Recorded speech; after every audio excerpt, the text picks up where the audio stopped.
What's up, y'all? Yo, it's Papa Pimp. What's good with y'all tonight? You know what I'm saying? The topic gonna be about, can black women be submissive to their man? So you know what I'm saying? I'm gonna play a few clips. I'm gonna get time for some people to you know what I'm saying, come in, roll in. You know what I'm saying? As y'all come in, make sure y'all like, make sure y'all share, make sure y'all subscribe to the channel also.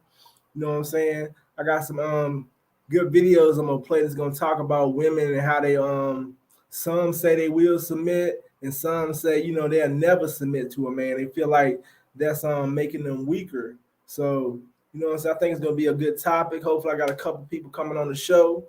You know what I'm saying? But I feel like with women, you know, you got some women that will submit and you got some women who will not submit to a man. And I feel like, you know what I'm saying, like traditional women back in the day, they would submit to their man, and that was just part of it. Like the man, he leads the household, the woman submits herself to him. You know what I'm saying? But you got women now trying to push this movement like if you submit to your man, that's like a slave, but that's not what it's meant to be. Nobody's saying a woman that is a slave for letting a man be the one who runs the relationship. At the end of the day, any woman that's talking about you don't supposed to submit to a man is pretty much saying that she wants to be in a situation while she runs the relationship. And I guarantee if you ask that type of woman, would you let your man submit to you? And she wouldn't have a problem with it. Like, it's just like a choice. You know what I'm saying? Like every woman can't be submissive to their man because some of them don't know how to. Some of them don't know. They just don't know how to.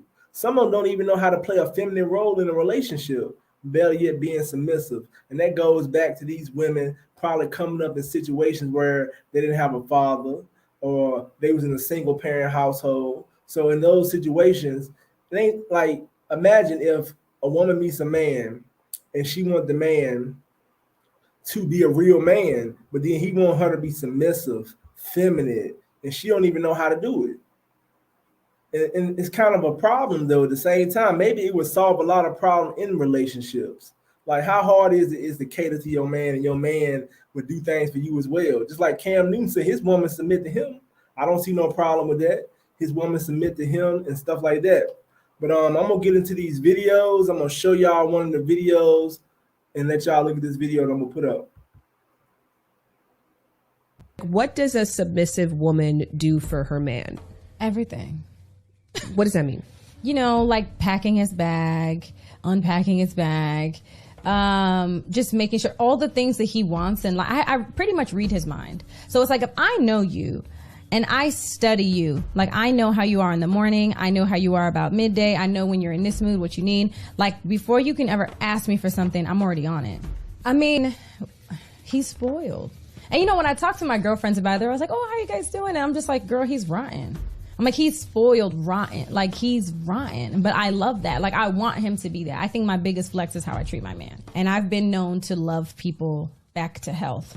And sometimes it's very draining, but my love is my superpower. And I used to hate that about myself. But now it's like, I'm just embracing it. Like, that's who I am. Like, if I love you, I can heal you. It's your joy. It is my joy. You know, I love to see him eating the meal that I cooked. I love seeing him sleep easy. Every night, like clockwork, I scratch this man's back to sleep. And I know when he's asleep because I can tell when his breathing changes. And some people might think that's psychotic, but that's like, I just know that's when I'm like, oh, I can stop now. But I find joy in being your rest, you know? So know what that means. And that works for us because he wants what I have to offer. Now you see how she said how she treats Cam Newton.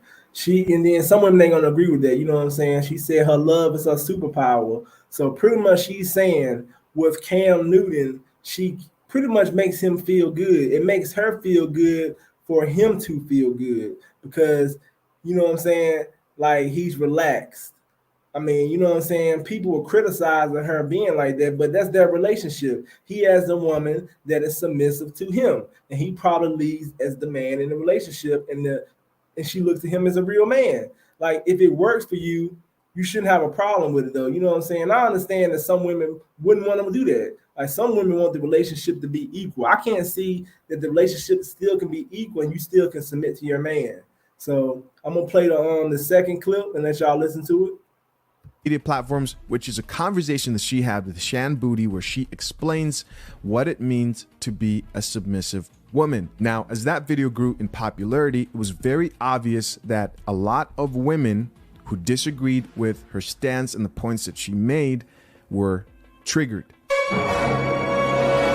Not just a little bit triggered, highly triggered. Triggered by the fact that a woman says that she wants to be her man's piece. Now, she said a lot of stuff, but a lot of the stuff that she said weren't even that controversial, right? She talked about how she scratches her man's back or rubs her man's back until he falls asleep. And women were freaking out. They were disgusted by the thought of a woman who caters to her man and is submissive to that degree. These women were triggered to the point that Jasmine Brown had to clap back with a Twitter post that read, "Be right back, gonna go scratch my man's back." Now, something I didn't personally know that you guys might know is she's actually dating Cam Newton, which, again, that makes sense. When I heard it, I said, okay, I get it. Women get so irritated and upset when they see other women playing a role that most men say, hey, this is how we want women to be.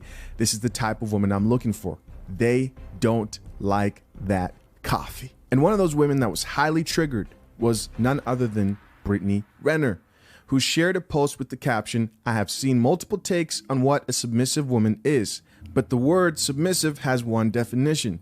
She goes on to say, "Personally, I will never be a submissive woman because my world doesn't need to be second to anyone's in the name of love. Total commitment," she says, "from another requires total commitment to yourself first." Now, I personally don't know how that makes sense, right?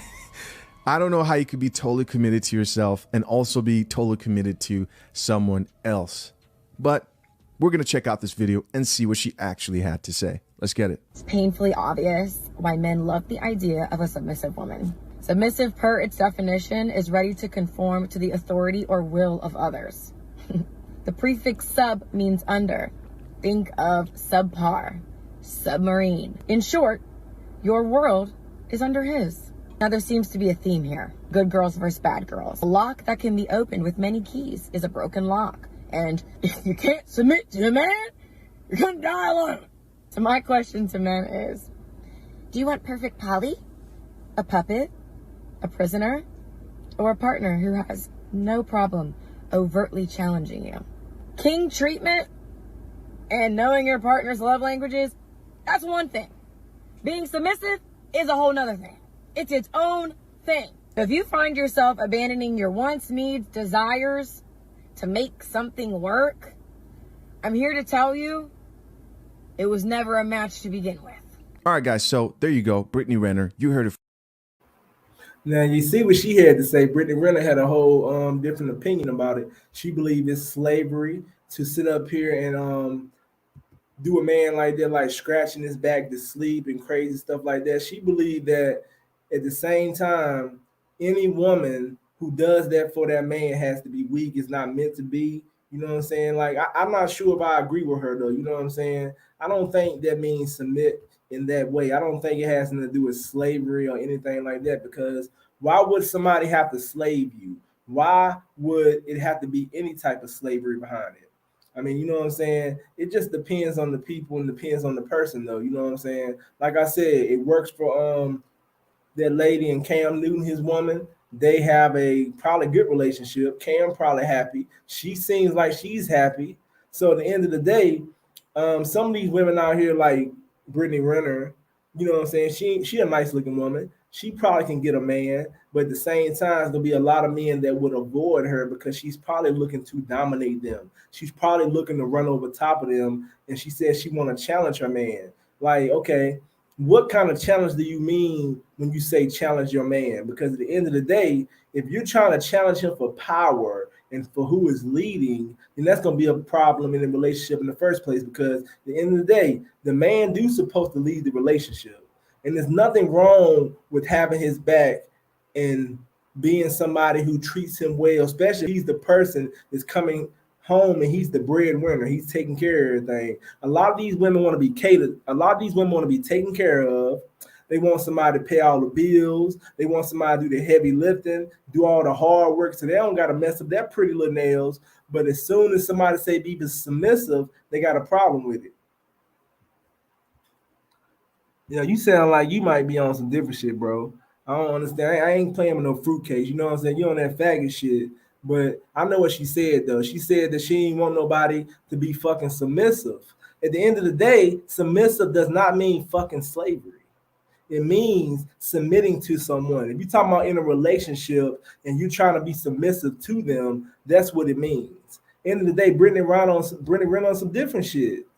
She probably thinks she better. She's walking around here acting like a man probably needs to be beneath her. But that's not how it's supposed to be. Nobody said that Cam Newton is making that woman he with beneath him. It doesn't mean you're beneath the person because you submit to them. That means that you're being submissive.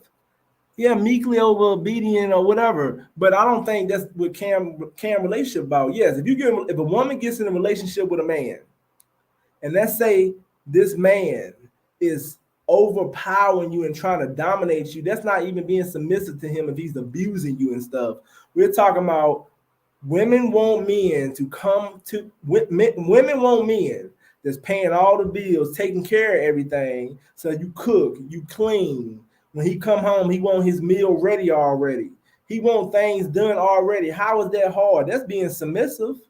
They just want somebody who's submissive, feminine. Kevin Samuels talked about this a lot. He talked about this all the time. Kevin Samuels put out there what kind of relationships women and men should be in and what the woman should expect. At the end of the day, you don't got to get with a man that's wants you to be submissive. Go give it somebody who don't want you to be submissive. Go give it somebody who is going to let you run over top of them. But at the same time, you might meet a man who don't want you to be submissive, but he's not going to pay all the bills. He might be like, you pay half the bills. So if you're a woman that's looking for a man to pay all the bills, then you're probably going to get a man that wants you to be submissive, a man that wants you to cook, clean, and do things. At the end of the day, in a relationship, men and women play roles. The man play a certain role, like he the man of the house, he the protector. He does the hard labor, like fixing stuff, mowing the grass. He does the dirty work. He does the stuff that she doesn't want to do.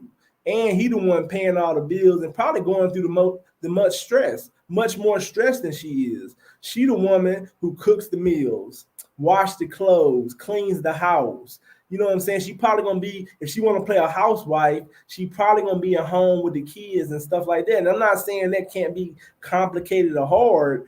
If you want to be a housewife, you got to play a certain role. Just like if you want to be the man that a woman submits to you, it's a certain role you got to play. But in society today, women don't want to play that housewife role. They want to be out here playing the same role as a man. Thoughtfulness, consideration, nurturing aren't necessarily the same as submitting per definition.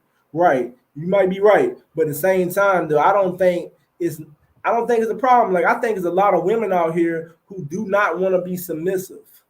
They don't even want to be submissive at all. They want to run the relationship. And I'm gonna put the link in the description for anybody who want to actually come up here and talk. You know what I'm saying? And as more people come in, make sure you like, make sure you share, make sure you subscribe, you know what I'm saying? Hit that Cash App, show some love to the channel. But at the same time, though, it's nothing wrong with being submissive. I don't think it's a problem with a woman being submissive, especially if she wants a man to run the relationship, and she wants a man to take care of everything, she wants the man to pay all the bills. You want a man to open your doors, you want a man to court you, you want the man to treat you like this feminine lady. But when it comes to scratching his back, how hard is that? How hard is some shit like that? You know what I'm saying? You want the man to do all this chivalrous type stuff. You want this man to be like some perfect gentleman. You want him to treat you like a queen. But at the end of the day, you can't submit to him. You can't do things for him. I don't see no problem there. It's like Cam Newton is living his best life. At the end of the day, you know he the breadwinner of the relationship. He the one bringing the money. He an NFL superstar. He can probably go get him another woman anytime he feel like it. I ain't hearing no reports and no stories him putting his hands on her. I ain't hearing nothing about him mistreating her. The only thing he probably getting from her is the good treatment she's giving him, and I bet you he's treating her just as good. You know what I'm saying? She didn't get into what Cam Newton was doing for her, but you know what I'm saying? You do got the relationship. Yeah, context is important. Like, you do got those relationships out here while you got people out here mistreating their women and men and vice versa. You know what I'm saying? They mistreating each other though. So it just depends on how you look at the relationship and how you want things to be. But you know what I'm saying? Everybody can't, be in these type of relationship. And the question was about my title I made, can Black women submit to that man? And I think it's hard for Black women today to be submissive to a man. I think it's hard for Black women to just have a relationship where it's 50-50. Better get submissive, because a lot of Black women feel like they're going to run the relationship. That's not all Black women, but a lot of Black women have been raised to be, masculine and dominant. They've seen it. a lot of black women are coming up and they have to be the man and the woman in relationship. So they don't know how to be submissive, or they don't even know how to have a man and do 50-50 with them, because they're bringing a child to the table and they're in a situation like, okay, I'm the man of the house. I'm going to tell you what to do. So if you date a black woman now, she's probably going to have kids, and she's probably going to be in a situation where she's going to be running a relationship or trying to run a relationship. And you're going to come in as a man trying to talk to this black woman.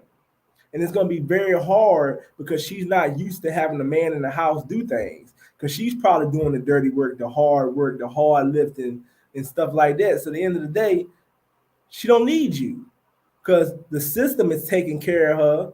And then she taking care of everything around the house, cooking, cleaning, all the stuff she have to do. Yeah, if it's too hard and too brutal, yeah, she paying somebody to come fix it and stuff like that. But at the same time, these women today are being manipulated by Brittany Renner, because she's trying to put out here like, yo, you don't conform to no man at all. So pretty much she wanted to be a world where women are running the situation. Like at the end of the day, we wonder why some black women, or maybe a lot of black women, are not getting married.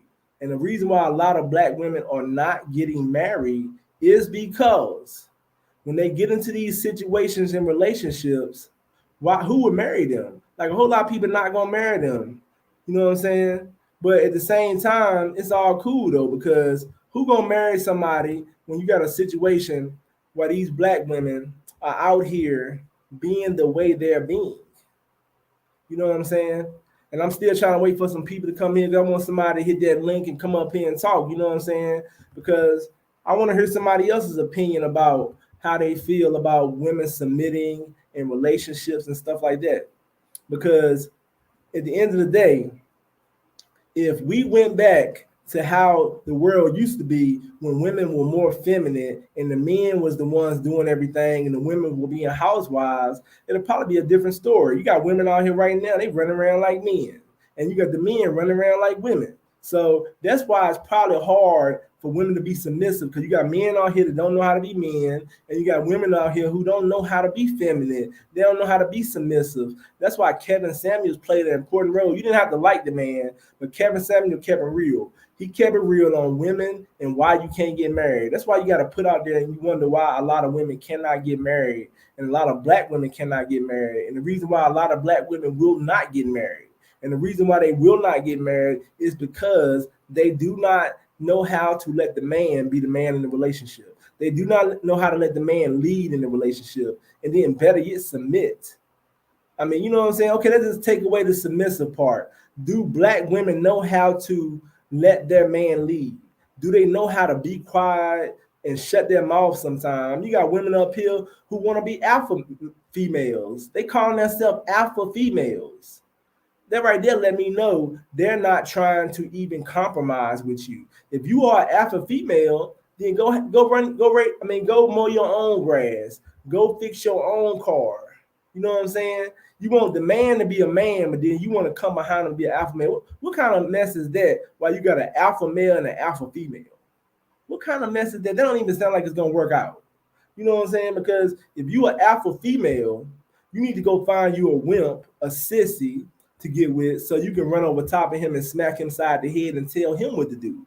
That's what you need to do. And that's cool. If you're looking for a man you can dominate, bully, boss, and tell him what to do, then you go find that type of man. But if you are a woman and you are looking for a man that is going to be a leader, somebody who's going to be the protector of the household when stuff gets serious, if you're looking for a man that's going to be somebody who is going to provide, take care of you, and all this type of stuff, somebody who's going to stand up for you when you can't do it yourself, then you're going to have to be submissive some kind of way, in some way.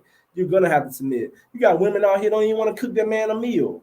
They don't even want to cook dinner for him. They're rather, you know what I'm saying? Like, how do you expect your man to come home and do right by you and be the man that you want him to be, and then you don't want to do right yourself? You out here running around like him. I mean, it sounds like Brittany Renner want to be the breadwinner. She want to be the one out here working, paying the bills, doing everything, and she want her man at home with an apron on, cooking and cleaning. So she want a bitch. That's what she wants, because she's trying to make it seem like somebody is trying to dominate these women. Like I want to hear more women like Cam Newton's woman, and not just Cam Newton's woman. I want to hear more women speak on this subject because at the end of the day, how hard is it to compromise to your man? Like I think it would be better. We already got problems in the black families anyway with relationships and stuff, promiscuity. I mean, women out here running around like they men and stuff like that, and then they wonder why they can't find nobody. I feel like if you're a woman with kids, and I'm not saying you should let nobody run over top of you. If you are a woman with kids, you should be happy to find a man that's going to be willing to marry you and lead that relationship with those kids. So at the end of the day, you should be more than willing, if you are a woman with kids, to submit to a man if he's willing to put a ring on your finger. You got these women out here, like I heard on one of Kevin Samuel's show, this woman got 2 kids and talking about if she get with this man, she gonna settle. Kevin Samuel checked her ass, and he should have checked her. She talking about she is settling. This man had no kids. This man won't bring none to the table. She was bringing all the baggage to the table, and she talking about if she get with him, she's submitting. How is she submitting to him?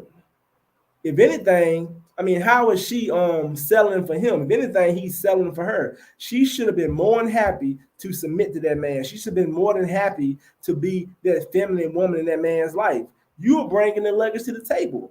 And I'm going to tell you what the problem is with a lot of women. They feel like what's between their legs is so powerful that they don't have to worry about these type of situations. They feel like, oh man, I'm bringing this vagina to the table. Why should I have to be submitting to this man? He getting sex and stuff like that. And that's what the problem is. Women think their body and sex is so much more powerful than the man. And then I see people coming in. Make sure y'all like, make sure y'all share, make sure y'all subscribe. If y'all ain't subscribed, hit that like button. Cause y'all get them likes up. That means more people gonna come into the show.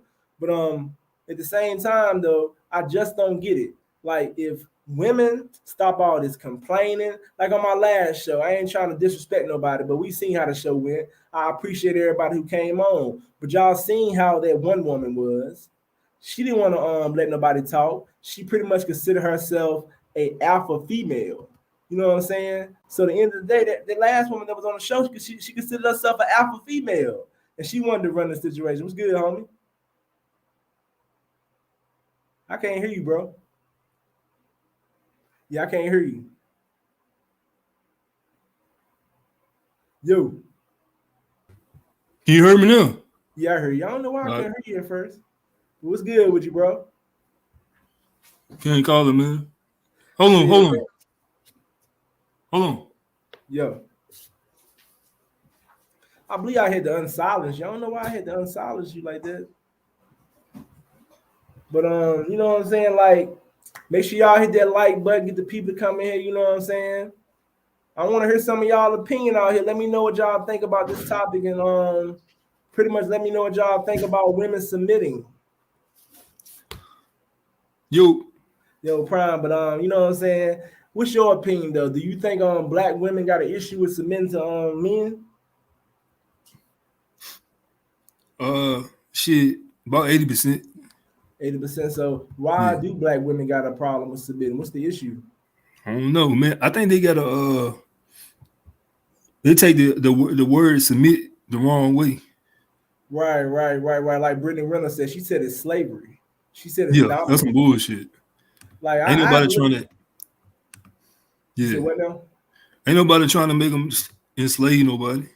Right. Then they said it was disgusting that Cam Newton's woman said she scratches back till he go to sleep. We don't know how true that is. She could be exaggerating some, but pretty much she's saying she make him feel good because it helps the relationship.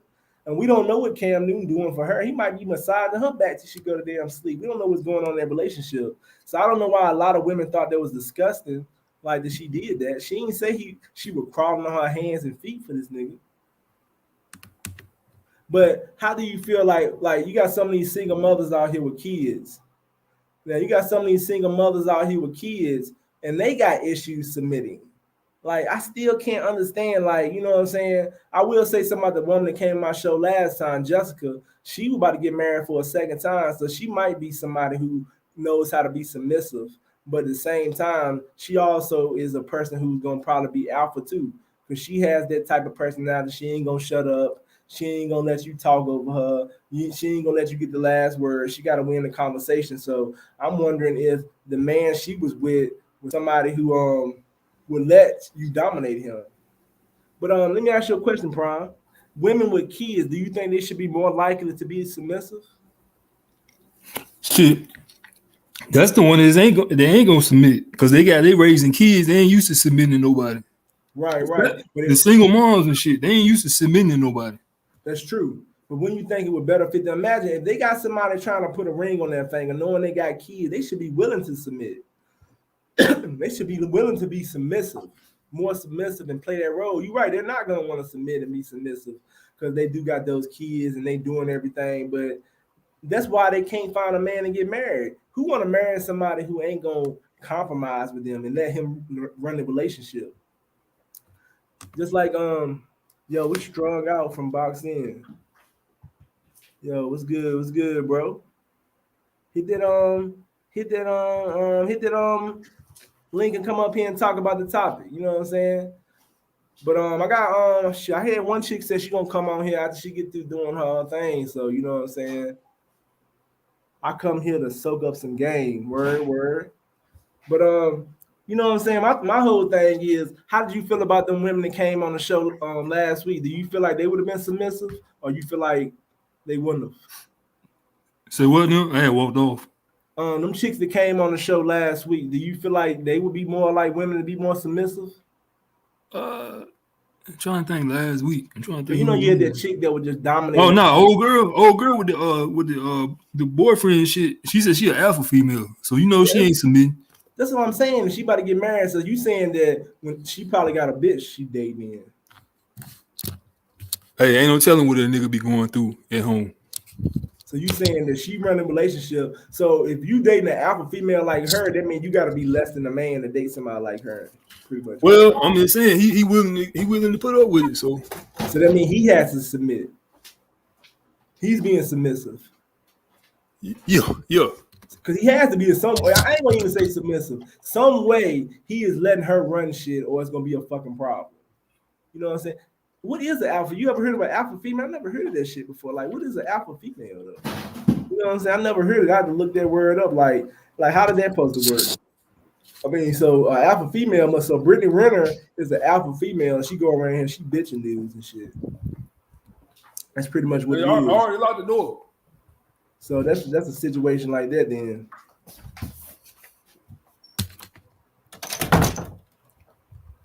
But yeah, man. I mean, y'all hit that like button. Y'all make sure y'all you know what I'm saying, share, like, subscribe, hit that cash up.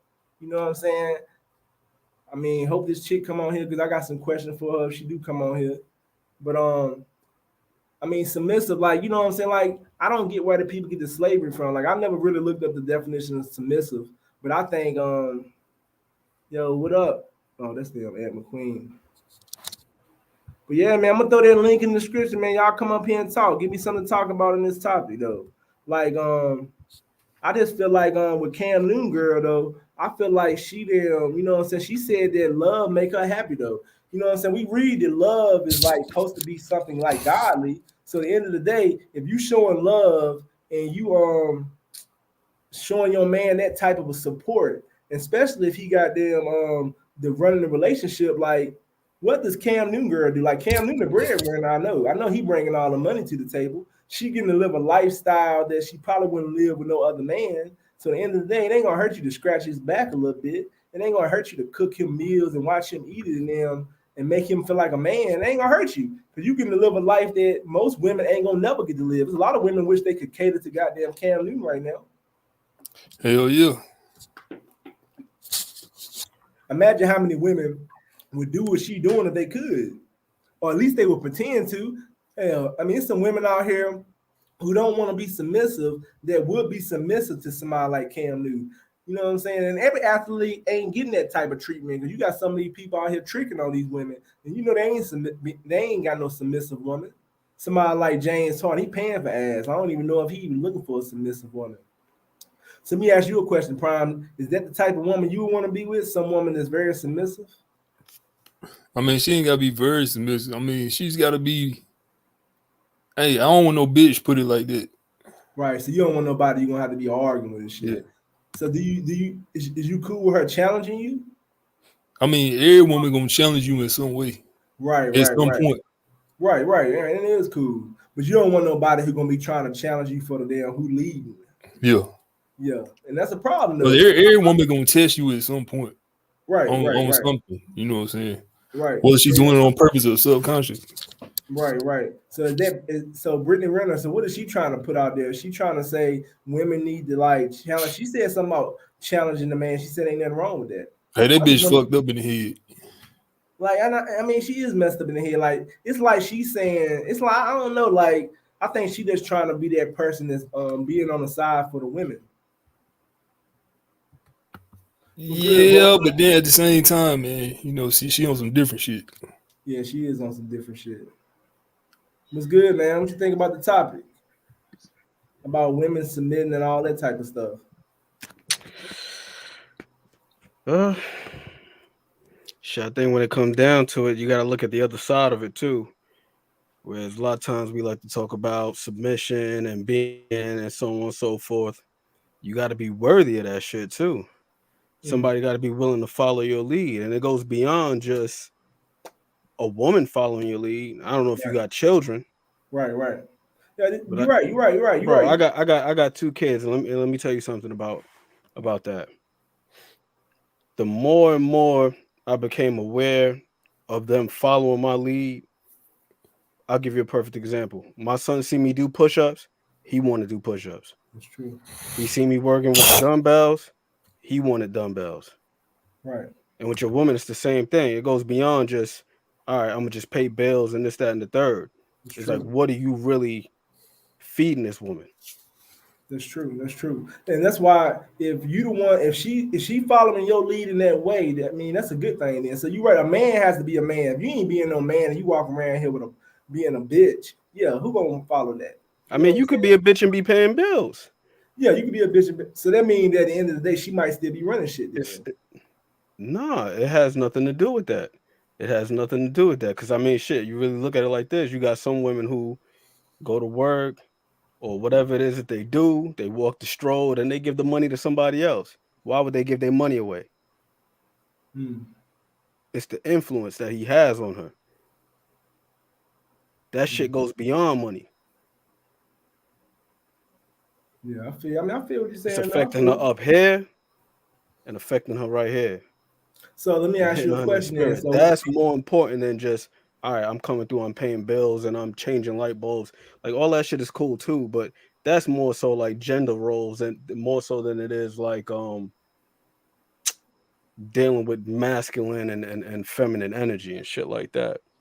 So let me ask you a question. What do you think about that chick Brittany Renner did? So what's your opinion about her and her thoughts on what she said? I really didn't have no issue with what she said, to be honest with you, because I didn't hear her say anything about her wanting to run things. But if you really look at what it means to be submissive, it's like, who would want to be that? Who would want to be meekly obedient? So you think Cam? So you think Cam Newton's wife is being like overboard? Then? I mean, not wife, his girlfriend. No, not at all. Okay. She being considerate. But look how many women thought that was disgusting. They said lots of women talking about it was disgusting. She's being considerate. She's scratching his back till you go to sleep. They were saying that's disgusting. No, she's being considerate. She's so being considerate. Real, what's your opinion on it? I don't even think you heard me. Hey, Real. He ain't even listening. But I mean, I get what you're saying, though. You know what I'm saying? It is deeper. It is like kind of like a mind thing and stuff. But I mean, everybody don't know how to get a woman. I've heard women say stuff like they can't be submissive to a man if he ain't a real man. They feel like he ain't a leader and all this type of stuff. I heard women say that too. They ain't gonna be submissive to anybody. And then like it goes, bro. It goes into like how you carry yourself. Being somebody of high character, integrity. True. If you say you're gonna do something, you do that shit. That's true. I agree. And that's just like you got my dude Prime up here. He said a lot of single mothers don't know how to be submissive anyway, because they are already running the relationship and they do everything. I wouldn't necessarily say that that's true. It's just a matter of maybe they didn't have somebody I mean, clearly they single. 9 times out of 10, they was probably dealing with some dude who Doing shit anyway, probably. I'm not gonna say that I'm not gonna But say that then he wasn't shit. Sometimes, some He cases. just didn't. He just ain't reach his potential yet. Because that's the way I look at people. You know what I'm saying? Every day you wake up, you got an opportunity to build yourself. Right. Every single day. I mean that could be true too. Cause like, I mean, you know, it depends on when the person got in a relationship with them. Cause like when you first, somebody could get in a relationship and didn't work out. It don't mean that person was a bad person because they could change. People change and shit. But sometimes people don't change and they continue to do the same shit. If you continue to be a baby mama or a baby father every time you get into a relationship, and that's cool if that's what you want, but you can't complain later down the line. If you choose to be a baby mother 3 times in a row and didn't ask for marriage or didn't make that man or even put it out there that you want to get married, don't feel bad later if nobody wants to marry you. Because you know what I'm saying? That's kind of like you put yourself in that situation. Because after 3 baby mamas or 3 baby fathers, you knew what you wanted. You knew what you was doing, right? Yeah, I mean, but sometimes, again, you know, sometimes shit goes a little bit deeper than that, man. Like, uh, that's why to me it's like you can't paint none of this shit in broad strokes of black and white.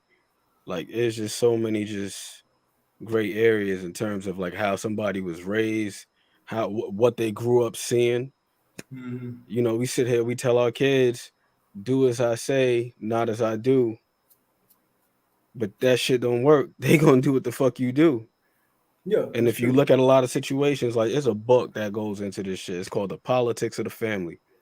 And they talk about like this. I'll give you one example. Like if your great granddaddy went to motherfucking Harvard, then your great granddaddy went to Harvard. Then your granddaddy went to Harvard. Then your dad went to Harvard. 9 times out of 10, you gonna go to Harvard too, just Yeah. because of the lineage. And you look at a lot of people in the black community, that's what it is. There's a lot of motherfuckers just come from broken homes. They don't know what it's like to see, you know, a family unit and have that shit actually like modeled for them. So it's like, what do you expect? That's true. Yeah. I mean, there's a lot of people come from broken homes and stuff. And then, I mean, there's a problem though. You know what I'm saying? It's only getting worse. There's a lot of more single mothers in the household, and then the government. We don't even know if they cool with it. Like you got people want to live off the system anyway. That's a great point. That's a great point. To some degree, it really is incentivized. You know what I mean? Like a woman could go over to a welfare office or HRA or whatever, and she can get far more for not having a man in the house in terms of like Yeah, government assistance and if things you like on that. Section 8 or some shit like that, you can't even Yeah. have a man in the house. Nah, you can't have nobody up in that house. You can't have nobody in that house. So you think that's? I mean, it's always gonna be a nigga laying around in there at some point, but Oh, for you know sure. what I'm saying? But that's At one gonna be point, I was that nigga, so I know. when they do that I type had of my stuff, they toothbrush and my sneaking though. Xbox up in there. Oh yeah, you got to though. You got Yeah. to. You got to sneak. You got to sneak around. But like I'm saying, a lot of these things are incentivized. People become comfortable with it. So let me ask It's y'all a tough. question: is it gonna ever change though? That shit getting worse. That's a good That's question. That's a disgusting. great question. I think that's what we really need to be thinking about right there. Is just like, okay, how do we even get there? Just like even as a man, like growing into adulthood, like a lot of us are financially illiterate. That's something that we just aren't taught. Financial literacy, how to manage money, how to hold on to money. We spend that shit like it's going to expire. But like you said, it go back to like your parents and stuff teaching you that type of stuff too. Because your parents ain't teaching you that stuff. A lot of people coming from like with their parents. If your parents didn't know how to manage money, you probably ain't gonna know how to manage damn money unless you learn it from somewhere else. It don't mean it's over. If you didn't learn from your parents, you can learn in school, you can learn in college, but your parents teach you stuff and you follow that stuff until you get grown. So a lot of people bad habits come from their parents. You know what I'm Yeah, saying? But but you they got it from can. somebody too. Yeah, somebody else too. Yeah. They ain't got no father that's gonna come from some. Just like if this little boy only see his mother and different men, and he learning from those different men, that can happen. The streets and shit like that. Yeah, that's true. Or you got a like, let's say you got a kid and his parents on drugs, and he out there in the streets all the time. Then he learning from the streets. Then like some people getting raised from the streets. So that means like it just depends on the whole situation is just crazy. But at the same time, though, let me ask you a question: Do you actually think black women want to be submissive to their man?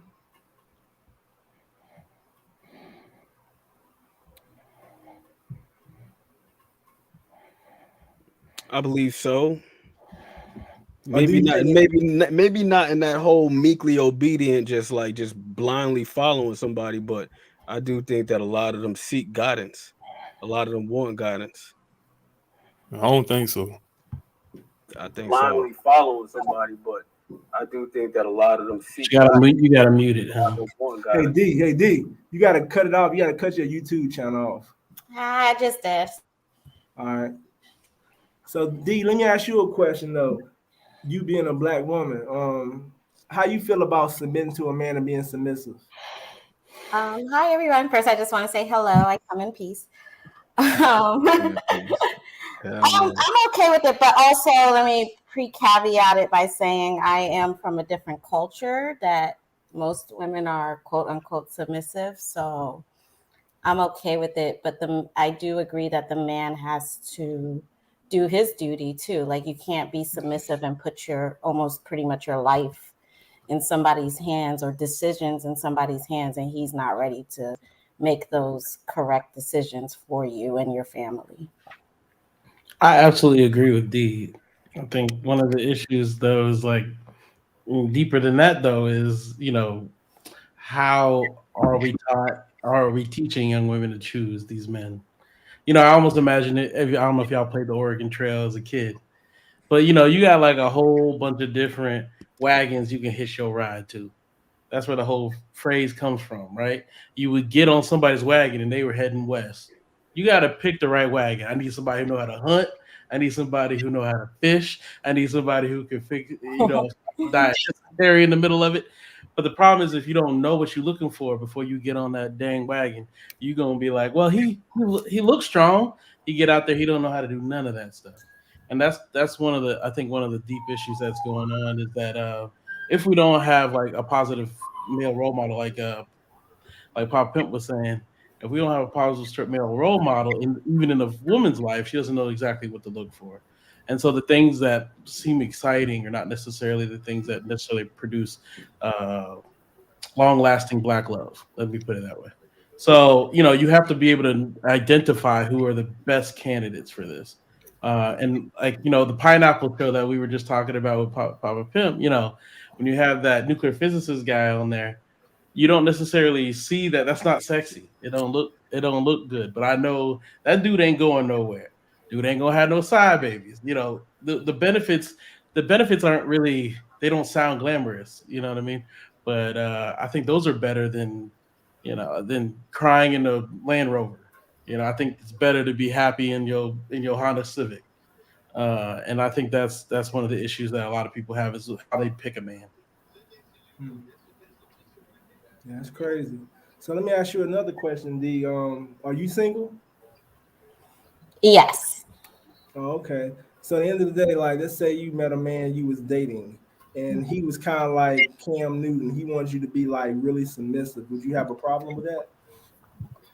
Um, I don't know the Cam Newton reference. Is what? Who is he, or what is he? A basketball player or something? Oh, he a football player. A football player. Okay. Um, so you're asking if he was of like I guess star status. And he's asking. Well, we're not even starts that. Just like because since you don't know who Cam Newton is, then I'm gonna have to change it up a little bit. Then let's say you met a man who wanted you to be that woman who's gonna be really submissive and cater to everything and every need he has. How would you feel about that? What is every need? I mean, I would have to ask questions like, what is Like, I every? mean, he wants you to make sure you cook and clean, and you know what I'm saying. He want his meals to be ready when he come home. You know what I'm saying. Pretty much, he wants you to play that role as the housewife. Yeah, well, I don't think I'm gonna be honest though. I don't think like the housewife and the submit is exactly the same thing. What you think? Right. Right. Yeah, that would depend. If those are his needs, then I will need to be a full housewife, right? Like I can't work a full-time 40-hour job and come home and cook every single night a brand new meal. I can't raise kids and work and come home and cook and have sex and do every single night, right? Like if you want that status, like the gentleman just said, you know, I will need to be in that status of all bills, all everything, and my little income on the side is taken care of, which I don't think is realistic in today's culture of a regular man or average man. Maybe superstars, but like I need to learn names. But like the gentleman said before, you know, that doesn't equate to happiness either, right? Like, you could have the money and the status and be able to do that, but am I really happy as a woman? Can I really submit as a woman? Because he might be out cheating still. He might be out, you know, doing other ratchet stuff. And so does that make me happy? So I think it all depends on balance. It depends on, like, do we agree with our values? And then if we do, yes, I will submit. So I could work, I could still raise kids and stuff, but do we agree? And then you as the man, are you going to be the leader in the house? You know, can I, you know, rest assured that you will make the proper decisions for the household and for our relationship? Hey, yo, Pimp. Yeah. Hey, what was your upbringing, man? Like, did your mom, you know what I'm saying, she used to cook meals and shit? Yeah. You know what I'm saying? I mean, you know what I'm saying? I had both my parents though, you know, before they died, but at the same time, yeah, she used to come up cooking the meals and stuff like that. So Shit, what about the rest of y'all? Yeah, my parents have been married 42 years this year. She cooks, but also for part of it, she's been a housewife for the last few years. I mean, I'm grown, but you know, so she's been at home and able to cook. And when my father comes home, he's able to eat. But she doesn't cook every night. She might, like I said, I come from a different culture, so she might have food in the deep freezer, warm up some rice and stuff. But my father's traditional, so you know, as long as you have something on the plate, on the table, he's fine. But yeah, my parents are pretty much traditional and and submitting. And I agree. I grew up in a 2-parent household. They've been married 40 years this year, and so you know, I don't know. I guess my father cooked most of the time. To be honest with you, when I got home, my father, you know, he's like, "Men make the best cooks." So I learned how to cook from him. You know, and I'm telling you, it's a cheat code. But yeah, I've learned how to cook and all that kind of stuff. But I don't necessarily want. And I was like, I think when a lot of times when this conversation's had about cooking, men are just like, "Can you do it? And would you do it in the situation where you need to do it?" I don't think he's like, you know, like you said, a fresh meal every night. Look, I'll mess with them leftovers, that leftover spaghetti 2 days ago. You know, I just want to make sure that she's able. I don't want my kids growing up on Olive Garden breadsticks. You know what I'm saying? Like, that's just not how I grew up, and I just don't want them growing up the same way. You know, having something on the table. It's also a point of like having family dinners and stuff like that. It's also cheaper. I mean, you know, I think, you know, I've heard people spend $40 a day on food in the family. So you talk, you know, $1,200. Look, man, no, we ain't doing that. So like, so you know, there's a lot of things that go into it. But I think like having a family meal has always been a big deal. My parents both cooked and worked. I don't know. I never really even thought about it before. But my mom definitely was to visit to my father at the end of the day. But my father leaned on her understanding a lot, you know. But he definitely, when he was finally made his decision, that was the decision. But he wanted her input. You know what I mean? it make a lot of sense though. What about you up there, man? What was your household like?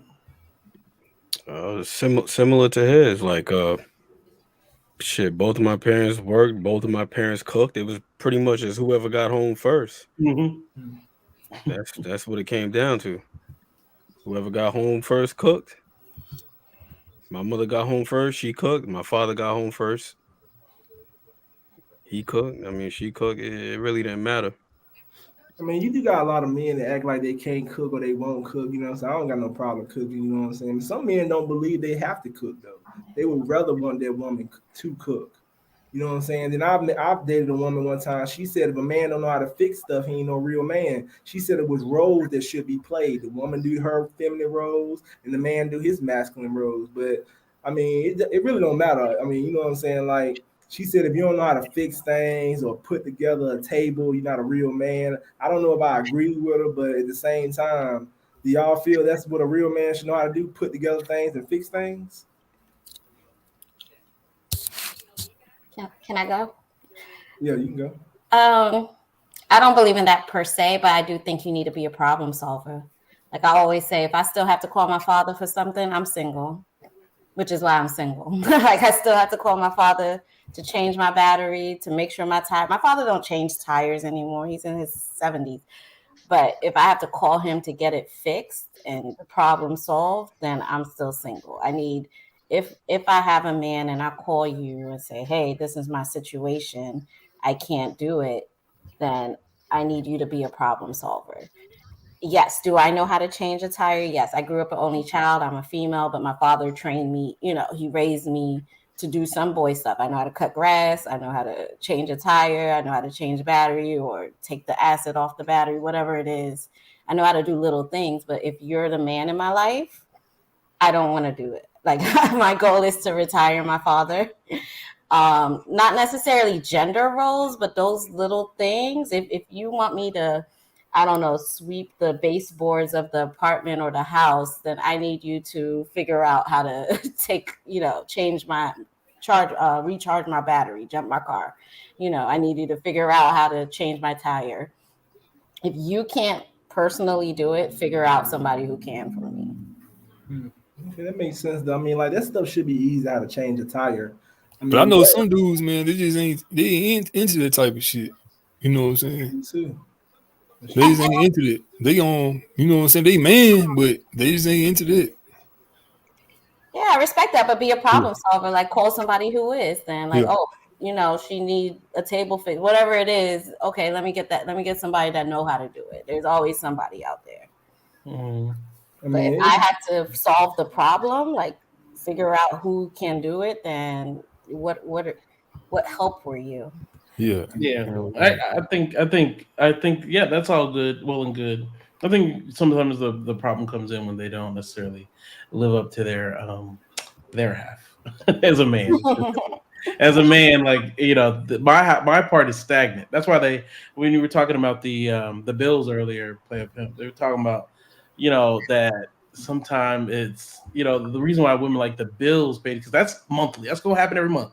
And if you go like clockwork with the bills, I want clockwork with the food. I want clockwork with you go on the schedule. You get up at 8 o'clock, kids get off to school. 9 o'clock, you vacuum. 10 o'clock, you do. It's gonna be it's a schedule just like that. You ain't even watching Oprah and eating bonbons in the middle of it.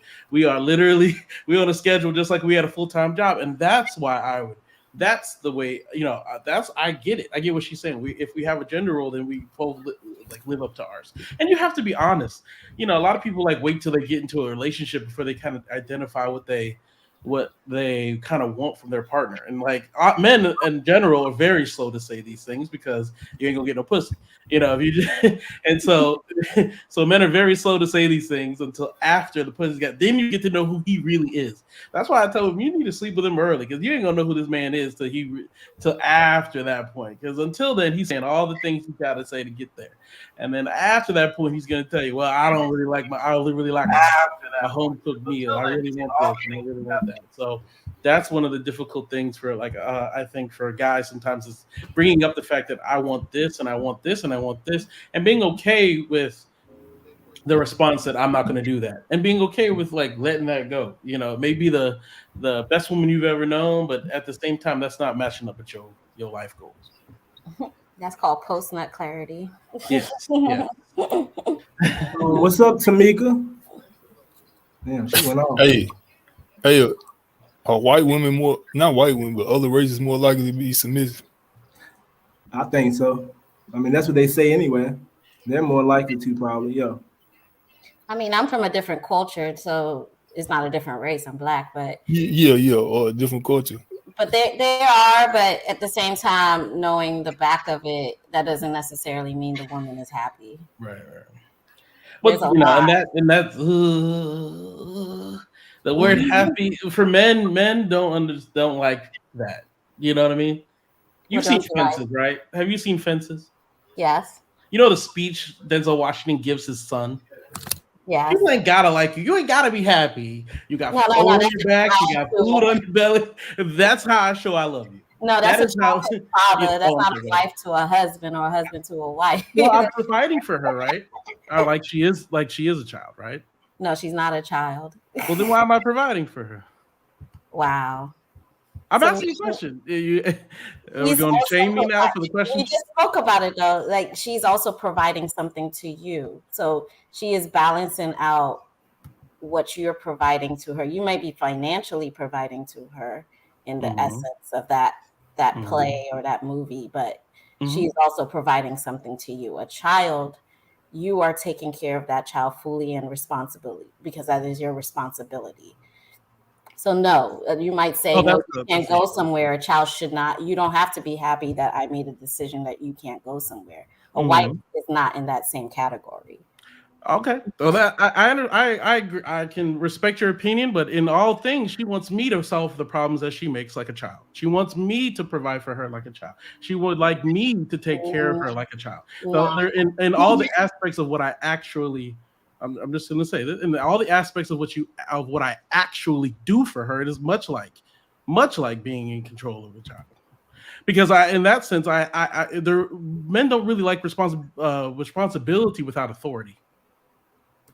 So I have to have some type of authority if I'm going to have this responsibility as well, right? And the same thing, I'm not saying that she's in that situation, but a man shows his love in a way that maybe sometimes, I'm not saying all the time, it's not necessarily through words and things, but I believe somebody's actions, and that's how he takes care of who's around him, right? Who's got his last name, like his child or his wife. Because that's what I care more about our last name than I do my first. But I can understand. I can understand how that's offensive. But we're offensive over here. So I can understand how that's offensive. But in the sense of a man, he's like, okay, I got to take this on, because here's a good example. If I'm making 50, she's making 50 to live the lifestyle that she wants to live, it'll probably cost us 100, right?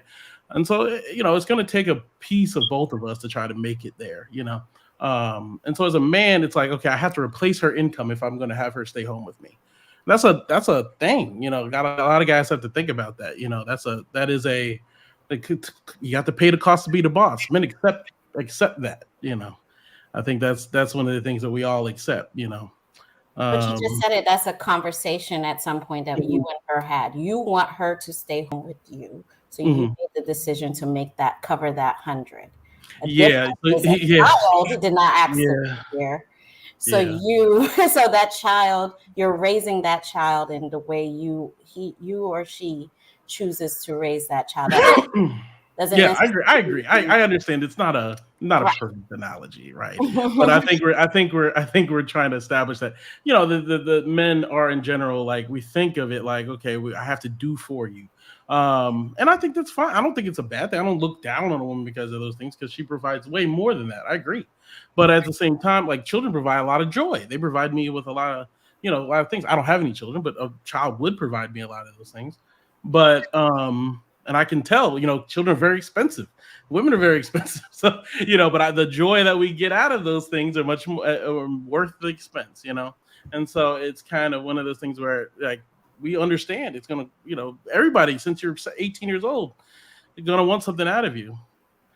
I just wanted to say this last thing. And that is, like, a lot of times I've noticed, and I'm not from that kind of lifestyle, but, like, I notice a lot of young men in their 18 to 25 want to really take care of their mothers, for example, and it's like instilled in them to take care of their mother from a very young age, and even when they don't really have the money to do so, men are told and taught to really take care of other people from day one. They cannot just focus on themselves.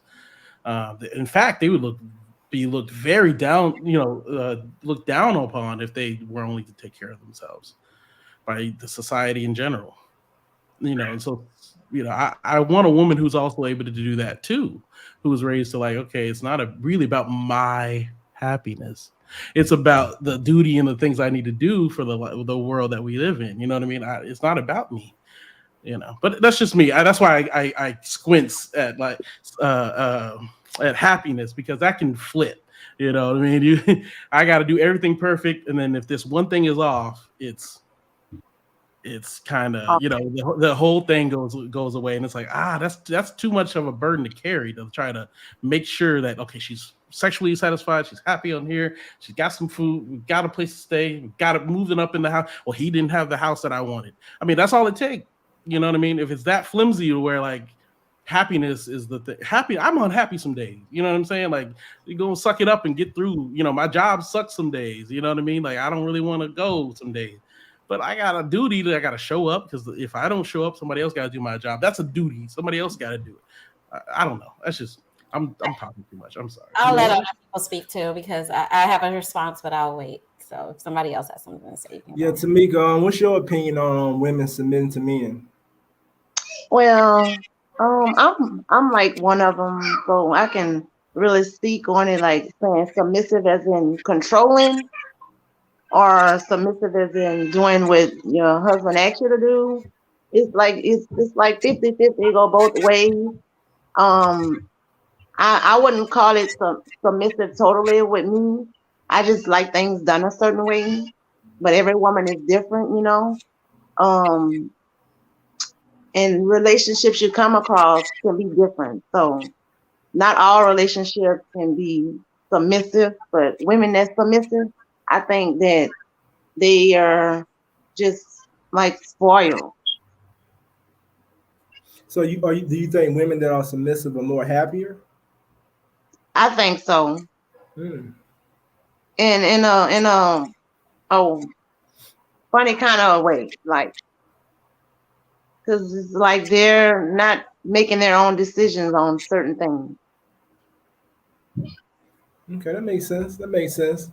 But I mean, you know, it's a lot of women who don't like this submissive thing, and they feel more happier if they have more freedom to have a thought in things. They feel like their thoughts are getting taken away. They feel like they're getting put in a situation where I'm getting dominated. You know, right? In certain relationships I've been in, I had that in a relationship where I was being submissive, and I can see that nothing was working. It was a mind thing. Like, he was really trying to like be mind controlling, and he was jealous. So if I didn't show him any signs of me being submissive, it was like he was attacking me and stuff like that, doing different things of that nature. That was my reason for being submissive, because it was an abusive relationship. Okay, yeah, that's totally different. That means that he was just using you then, because if he got to be abusive, then that's a different type. That's different. But I mean, that's a lot of women who are getting done like that. You know, it's a lot of situations women are being submissive, or some women ain't being submissive and they still getting abused, beaten, physically and mentally. Yep. And in a lot of relationships that that you come across, sometimes it don't be what you wanted, and you be good and submissive to the wrong people. You feel me on that one? Yeah, you right. Turns out bad. Yeah, it can turn out bad, but a lot of times people give their energy to the wrong people. Sometimes they don't know. I mean, like Rick was saying, you know, you sleep with that person, you get to know them. Sometimes people are not taking that time to get to know people, and then people can fool and trick you too, because somebody can play a role to get what they want. You know what I'm saying? So it takes time to get to know people, and sometimes you might not know until the last minute though. But a lot of, I mean, you know, I think sometimes people get in a relationship with people having kids, they don't even care what type of person they get involved with or who they're having kids with. I know somebody like that. You know, it goes off and off, like back and forth. Now, let me ask y'all a question now. If women were to be more submissive to men, would that help relationships be better? Would it help relationships in the Black community better? Not to me. You don't think it'll help? What about you, D? How can I answer this? The short answer, yes, to me. But like I said before, it has to be the right man.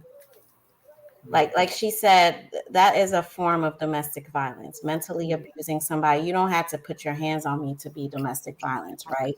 So you mentally abuse me. You pop up where I'm at. You don't have you have trust issues, so you apply your trust issues on me. You make me second guess myself. I can't submit to that. So, and I won't. And I have when I was younger, and I will never again. But if it's the right man, then Now I'm gonna go back to something Rip saying. Like I'm not even go back to what Rip was saying. I remember this guy I used to work with. He was an older guy, and he was like, "Women are not the same no more." He was like, they, pretty much. He said they don't want to be submissive, and they don't want to take. Like you said, like Rip said something about being happy.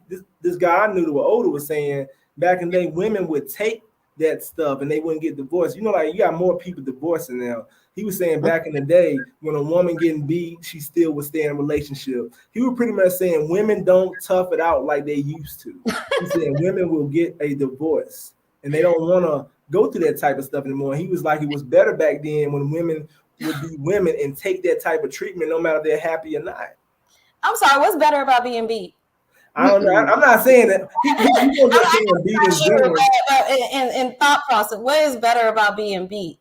And that's what I meant by happy. I know the gentleman was talking about specific role stuff. That wasn't what I meant by being happy. I meant what you just said. Like women are currently being beat, having babies come that aren't theirs, that are the other man's, having STDs and STIs happening, having women call or show up at their house, disrespect. And I mean that from the original question was about other cultures or other races.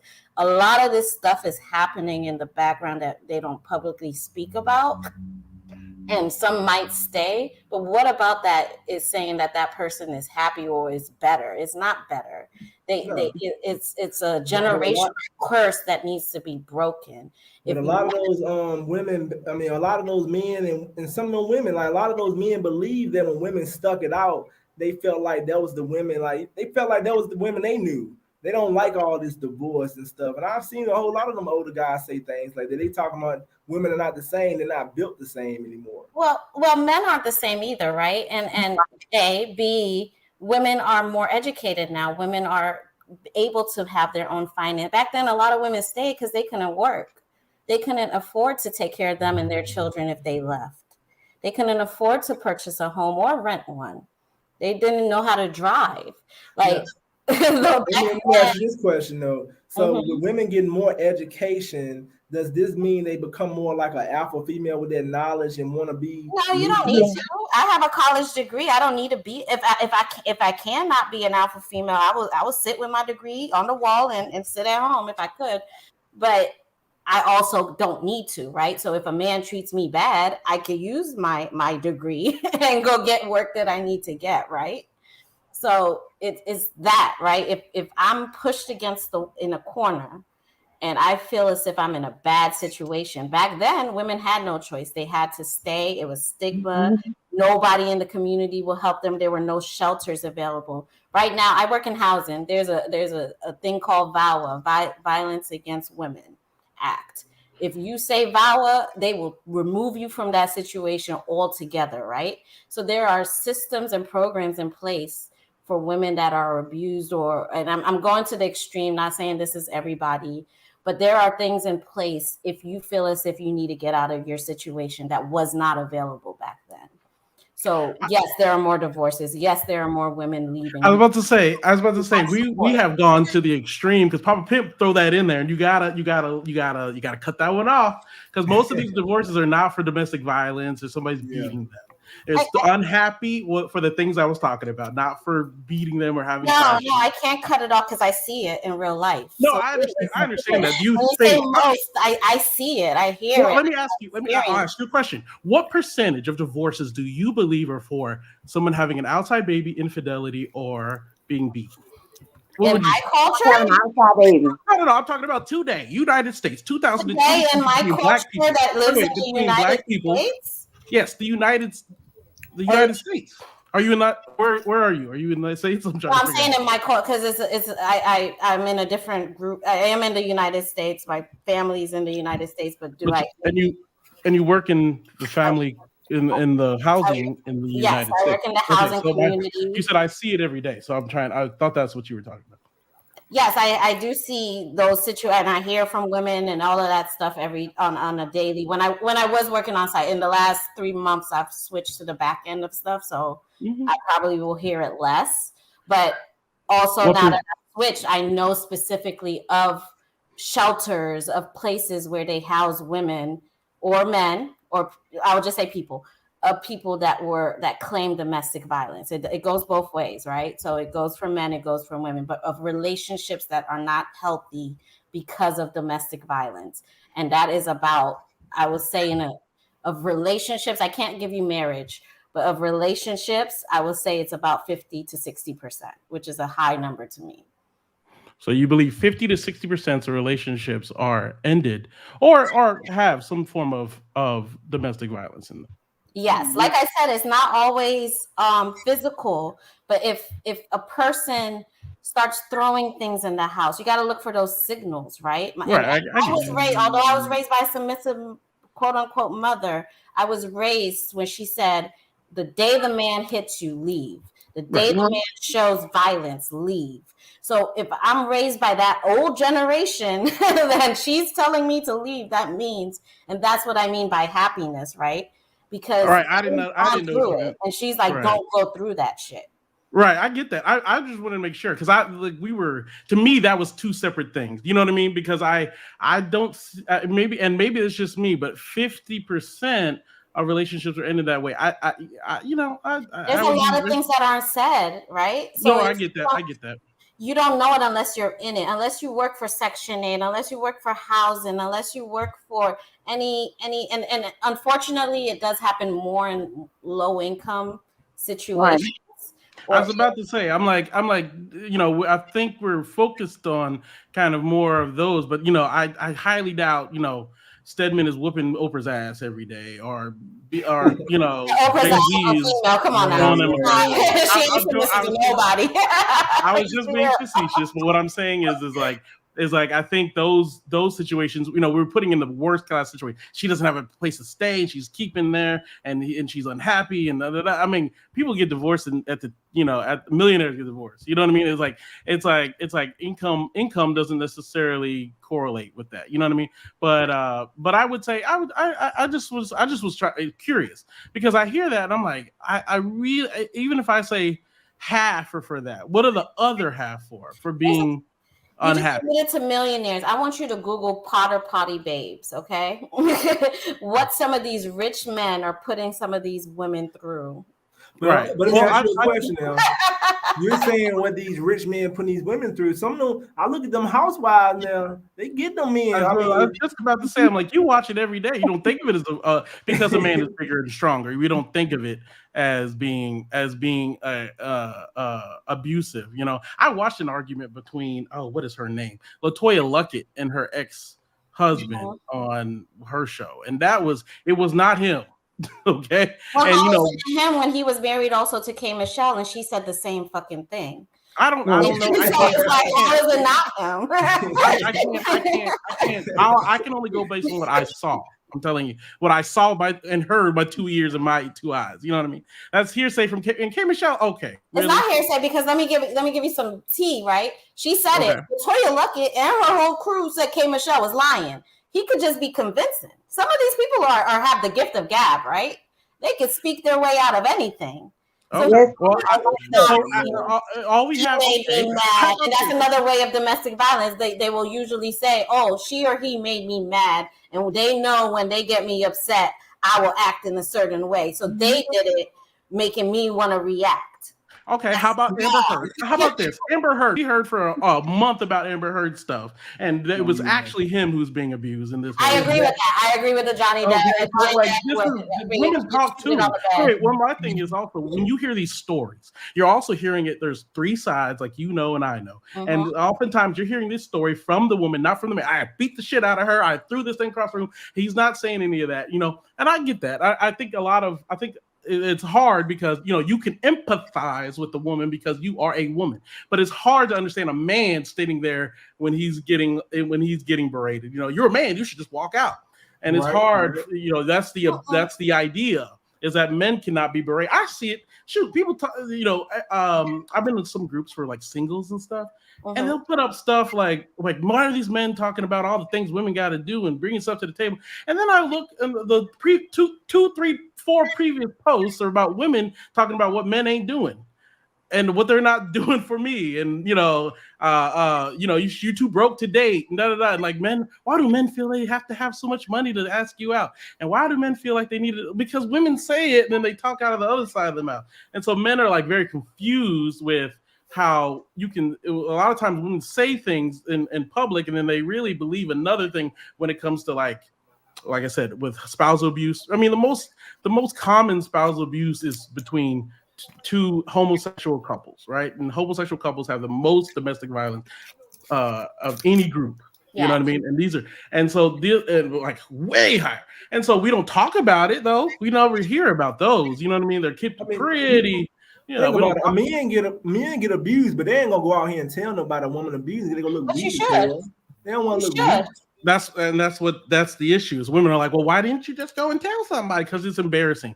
Because it really is for Johnny Depp. It's not embarrassing. Like I was against when Solange, even though maybe he was cheating on her sister, whatever. I was against that whole elevator fight. Don't beat on a man if he didn't put his hands on you, right? Like I might be different because I'm coming from a different mindset, right? I'm not saying most women don't. Right. Or Yvette from Baby Boy. Nobody wants to cancel her. If you call the police 9 times out of 10, they ain't gonna do shit. No, they ain't. If a woman call the police and they think the man did, it's gonna be a problem. Yeah, unless it's a state where whoever calls police first goes to jail. Right, you know what I mean? That's wrong too. Like they should dig and research what's going on. I agree with that. And those are things that need to be fixed. And like I said, there are a lot of generational curses that are just carrying over and over and over again. And those are things that need to be fixed. I've seen it on both ends. I did not Johnny Depp thing. I mean, honestly, they both were doing shit. They both were strung out of drugs. They both were doing things. I don't think the picture she painted was accurate once we heard the case, right?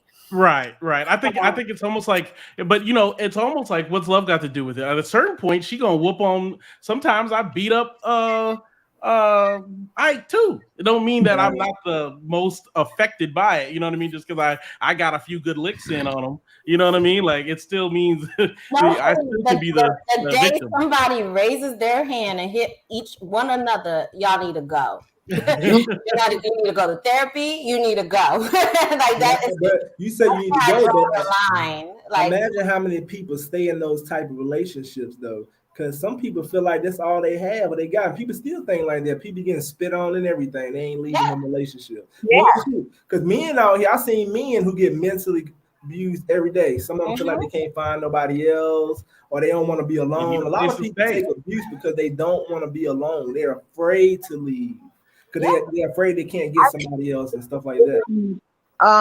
Thinking that if they leave, they gonna lose something, or they think they're not gonna get something out that person once they leave. I think for men, it's kids. Once you're out that house, like I said last time, Kanye learned the hard way. Once you're out that house, you can't make a lot of decisions in that household. And so a lot of men, you stay because kids. Men will stay because of bad situations because of the kids. You know what I mean? Like if they're attached father, which black men are the most involved fathers. But I was gonna say, but anyway, my point is that like men will stay for those. They are statistically by the CDC, men are the most involved fathers. Black men are the most involved fathers. They ain't what they try to say on the news. They try to make us look like we sorry, It was a survey done on like how often do you sit and have a meal together? How often do you talk about each other's day? Black men were the highest group on all of those things, like each day talking to your child.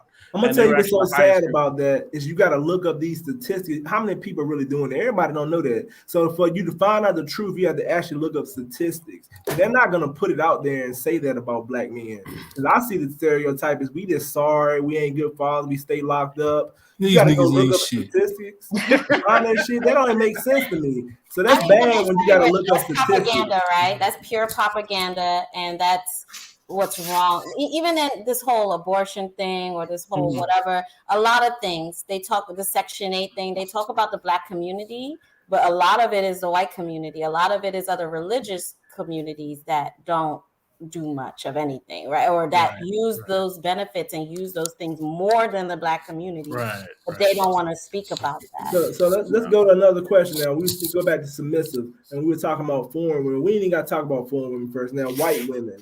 Do you think when Black men date white women, it's because white women are more submissive?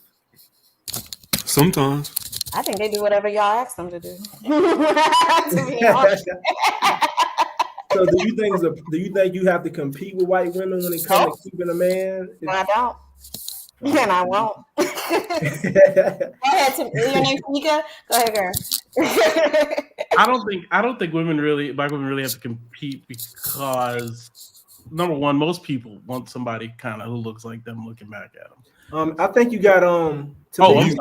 No, You're on mute, Tamika's silent for some reason. Tamika, you gotta take it. Sorry. Okay, you was talking. But I wouldn't feel threatened by them at all because I know what I can bring to the table, you know. So. Okay. What was you saying, Rip? I was just saying that if like all things being equal, if you had the same woman who's Black and white, he's gonna choose that Black woman. Because like if it's the same exact woman, if that makes any sense. Most men, I'm not saying all, but most men would still choose Black women. Mostly because of culture, familiarity, all those kind of things. If you have the same education, same everything, culture, familiarity, already understanding the experience that you're going to have, difficulties of life, raising biracial children, yada yada yada. These are like there's a lot of stuff that got to go on there, you know, in between. Now, most of my, to be honest, on my mother's side, most of them, all the brothers, is married to white women, right? And so I always was like, bro, you live in Atlanta.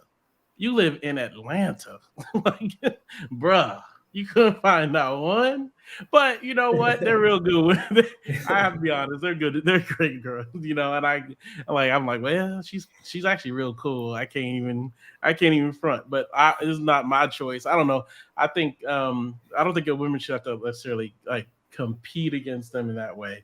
No, I don't think they're the default for anybody. I just want a sister who's, you know, loyal and down for the count. You know what I mean? Like ups and downs and all that kind of stuff.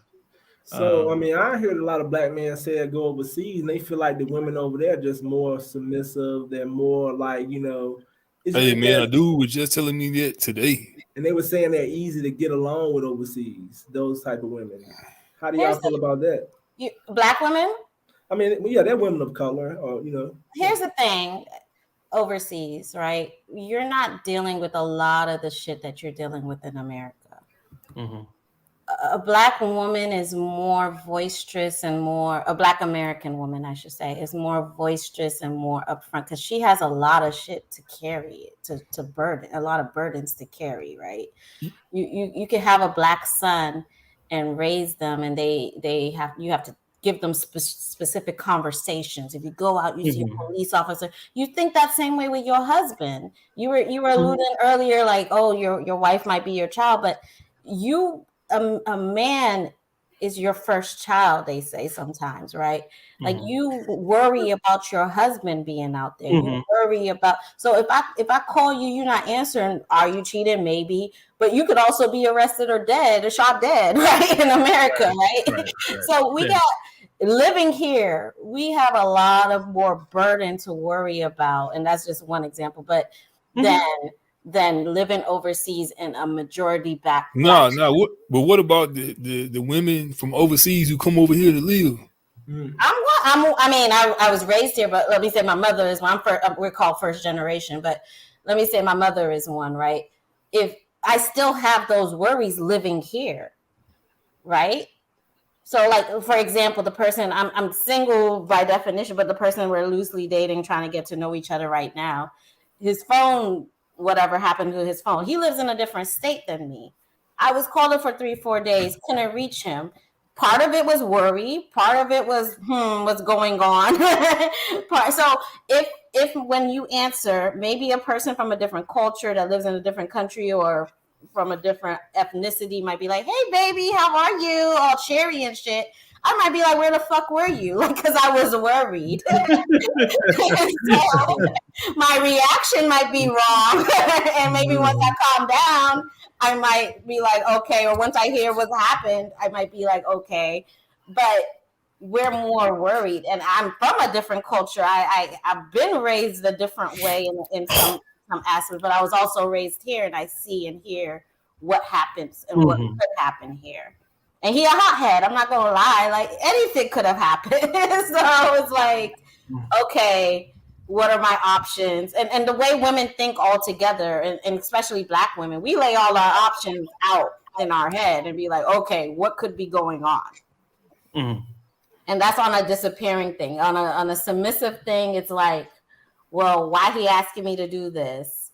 You know, that might be the first question she said. It's not, in other cultures might be like, oh, you got to think the way that they in other cultures, a majority of them, Black or white, you date to marry. Here, they don't date to marry. A majority of people. I'm not gonna say y'all. Y'all seem like men, but a lot of men. You right. No, you right. You said it right. Right. So you might be asking. I'll give you a personal example. When I was younger, I never really wanted to be on birth control, none of that stuff. A man that I was dating a little bit older than me was like, I really like you. I see you in my life long term, blah, blah, blah. I want you to go on birth control. Me in my head automatically, I'm like, what? Like, you trying to just have free sex and not buy the cow, right?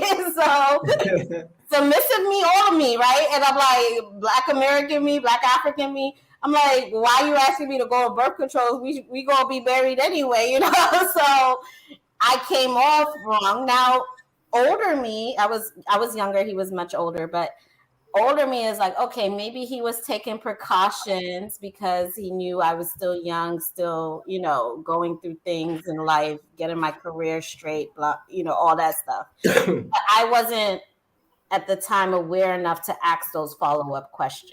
And that's what I was gonna say. I was just about to say about what you were saying. Is like there's that mistrust initially of like what he, and like you said, culturally another place. I lived abroad for a few years, and you know, in a country in Brazil, in a country where, you know, it's very much you go from your daddy house to your husband house. Your husband house, period. Yeah. And so the dating culture here makes it kind of is something that makes it hard here as well. Like because there's not this prolonged dating phase, you know. And so I agree with you in that way. Like a lot of times they're just like, well, and this is why I was saying, you my new daddy. I'm going from daddy over here who did all the things that you about to do because I'm going in your house and you gonna do just like daddy did for me when I was in there. But she was raised when she was at daddy's house to do the things she did, clean, cook, do all the things that mama taught her how to do when she was in the house. And then she just goes to your house and does those same things. So the indictment is on mom for the child, for that daughter's ability to get a man, because she was passed this down. You're gonna cook for 12, 13 years old. You're gonna learn how to do this because you're gonna get a husband. You're gonna need to know how to do this for a husband. And the same thing goes in that cultural change is a different piece of it. So I'm just saying, like, as a man who's been in other countries, it is possible that, like, you know, it's a cultural change. I don't think it's necessarily a racial change because, you know, it just depends on where you are. Because if you go to South Africa, a lot of these women the same way. You go, been there. Go to, I don't know. You go to Egypt. African women got attitudes. I'll tell y'all that now. We all do. Oh, definitely.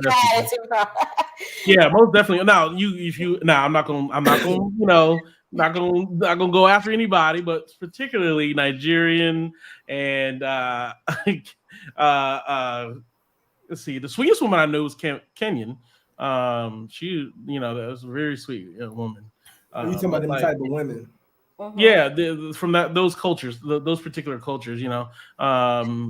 I think it's cultural more than racial. I would say so. If you're in the South, if you're in the Caribbean, it's like a cultural thing for the men to kind of have a few women and a few side babies and, you know, that kind of thing in the Caribbean. You know what I mean? It's kind of normalized. But I think it's all cultural. Sorry. Yeah, I think a lot of African women are cool. I'm not saying American black women are cool. You might get some. It depends. Like when you go in certain areas, like where I live at, you go in the hood areas and you go in certain stores, and black women could be there at the cashier. They might be more mean. I Oh remember, I man, remember one time me and my black, homeboy in the hey, store. customer service, black women Customer in customer service. service are the worst. But we went into this store, and me and my homeboy were looking for something, and it were people in the store. We was in the hood, and when he asked the black woman where it was at, she was yelling, and we couldn't even find it. Like, hold up, why are you yelling? Like, we can't find it. She was pretty much talking like we stupid. She was very disrespectful. You know what I'm saying? So Hey, I mean, and hey, you gotta think about it, man. That bitch was working a low paying job. and she was nasty, and that comes probably from her not being happy about her job. So I'm gonna take it on people, but you can tell it was like acceptable there because nobody got mad. Nobody looked at it like there's nothing wrong with it. We looking like shocked, like that's how you talk. No, they put them in there. They purposely, they purposely put them on the customer service line for the any kind of complaint line, anything like that. What's your problem? You knew as soon as you get on the phone, she like, what? But Well, if it had maybe been more of a did high this. quality area, I think it would have been different. It wouldn't have mattered the race. If it had been somewhere else that was more high quality and she did something like that, it would have been something said. It would have been a problem. She would I'm have gonna looked say, better. you Think see, about when you Harris see, Teeter. A black woman could be at the register Harris Teeter. You ain't gonna act like that. You know Yeah, better. but you go to Walmart, you might get some Or problems. Walmart, yeah, because Walmart ain't Harris Teeter. You might get it at. You ain't gonna get it at Target either. Nah. Better. No. It's where you are and a lot of other things. I agree. Family Dollar, General Dollar, and Oh Dollar man, General in the hood. me and them get into it every time. I feel like, man. Yeah, you Dollar might get it General, unless you're in Family a high Dollar. quality area or something. But yeah, you probably gonna get into it. Man, I already know what to expect. you already know what it is when you go, and that's the other thing too. Is like the rolling of the eyes almost when you come through the door, like, this nigga. Yeah, this thing. And it's funny. Like that's why I think men notice those differences when like sometimes when black women date interracially, very very different when how the response to a white man. You know what I'm saying? Very different in that response. Oh yes, it is. Because they Trust feel them. I'm gonna tell you that happens in the gym. Let me tell you what I seen at the gym. I go in the gym and I see this younger black woman. Every time she see a white man that she speaks, she be nice. I never see her do the same thing to the black men, older black men or younger black men. And I be like, what's the difference? You think they got money or something? They don't own this place now. Hi, sir. How you doing today? Yeah, How they you treat them doing? differently. It's Hey, crazy. oh my gosh. I be like, hold up, you treating that white man like that? Okay, Hey, they see you. Hey, they see you. They don't say shit. They get I hush can money. see if she was doing that to the older white men and the older black men, but she only doing it for the older white men. So I'm like, I don't get it. You know what I'm saying? It's kind of strange. It's called code switching. It's called what? Yeah, that's a little different though. This attitude will change. I get what you're saying. Code switching in how we like speak, how we approach people. I get what you're saying. As a black man though, I just want some, I just want my chicken nuggets. Black people all together. If you see a black, unfortunately, and y'all might not do it, but unfortunately, some black people, if they see a black man Yeah, I don't think. I'm gonna be honest though. I don't see as many black men doing it. Not anymore. Let me give you this example, and maybe you could tell me black men do it too. But if you see a black man walking down the street that you may think is suspect, you lock your door if you're in a car.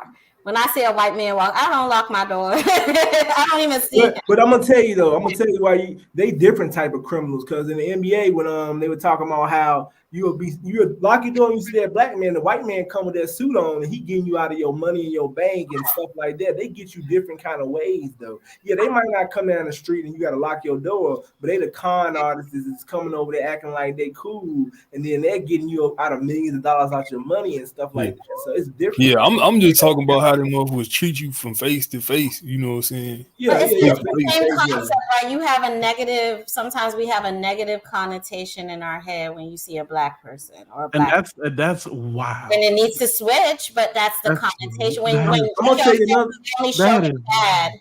They show the bad of black men, bad of black fathers, bad of black family. That's all you see every day in your head on TV, on news, on media. So I can't even get the benefit of the doubt. Doing, mass shootings and shit, but we don't. You don't correlate the two sometimes. I can't even get the benefit of the doubt with a woman who looks like me, Ain't that wild? I can't even get the benefit of the doubt with a woman who has a father that look like me, or a child that look like me, or a son that looks like me. It's bad. And It's like, bad. I can't get the benefit of the doubt with that. I mean, whoo.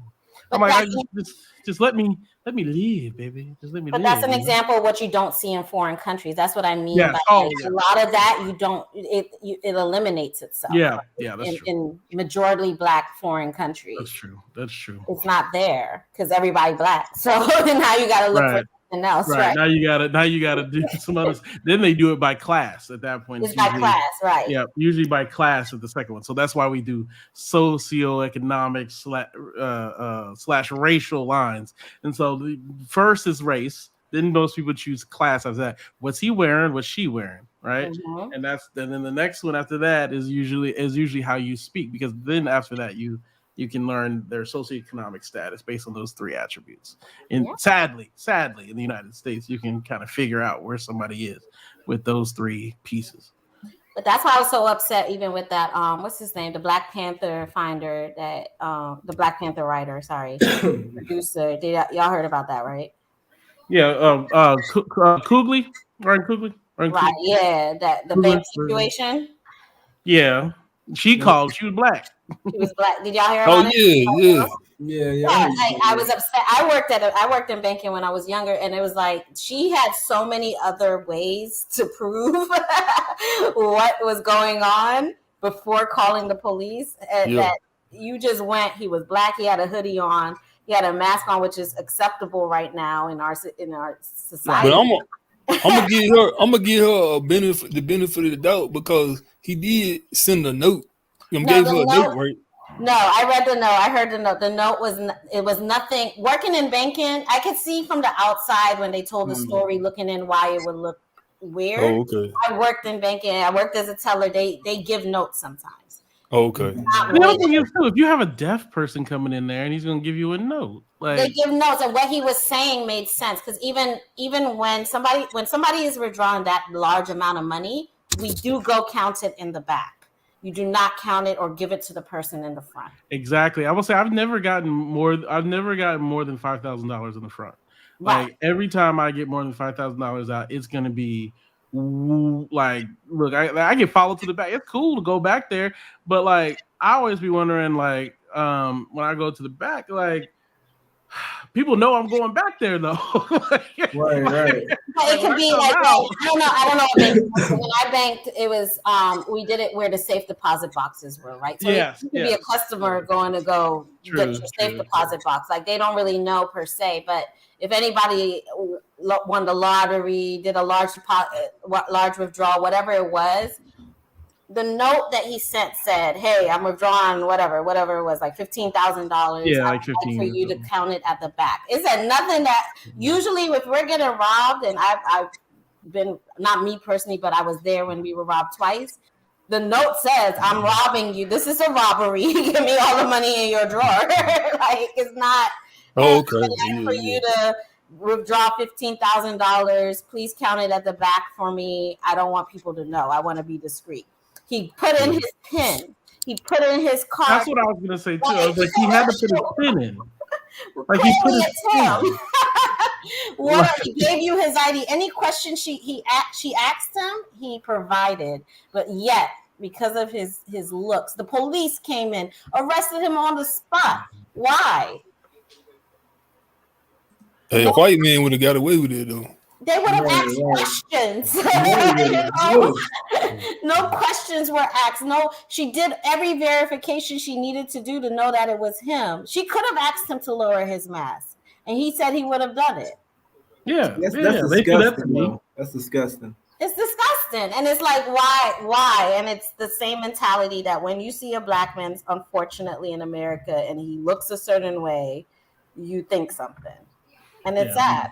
And I think the sad adaptation that we've had to make is with brothers like who like dress in suits to try to, like, we have to do that adaptation to try to get them to view us in a different way, rather than we can just be ourselves. But we can't just be ourselves and move up in the world. You have to kind of play the game, and that's why I push back on anybody who tries to say, well, I'm an individual and I shouldn't have to to kowtow to other people. Like you gotta play the game sometime to get ahead. Well, I remember this woman I was talking about when she had kids, she was gonna name them white people names. I was like, hold on now, you know what I'm saying? I get what you're saying, but I didn't agree with her with that. Like, you gotta name them white people names and shit. Like, yeah, I mean, what's wrong with Sharkeisha? And she talking about and that. She talking about they gonna not get a job. I'm like, they gonna get a damn job. I mean, come on now. But yeah, even if it's harder to get a job with their name, it's like, why would you bow down? Exactly. Yeah, I mean, you got to do that shit to get your child a good job. I don't think that's cool, but I mean, you know, it's going to take a generation to stand 10 feet down to say, look, no matter what we look like, no matter what our name is, no matter whatever, we matter. You get what I mean? Yeah, it's gonna take be what you're looking at to get me this job. It's gonna take you getting the power, and that's the problem that we have. Is that the one who's giving us the job, the one who's getting us the job, don't look like us. Hey, most of us already got a slave last name, so yeah, true. Yeah. So Sharkeisha Jenkins is gonna have a little bit of trouble. You know what I'm saying? Yeah. So it's like it's one of those things where she can't really hide on her job. She might as well make sure that they know. Look, AKA I went to Howard. It's like just keep it going because there ain't no point on the other part. That's a joke. Sometimes. Hey, what y'all think about this senator that was twerking? Oh man, I was against it. I was looking at what was it Soul? What's that show? Soul. I can't think of the name of that show. They were talking about it today. Soul. Yeah. They were talking about it today. Fox Soul was talking about. She said she did. I didn't know she was gay.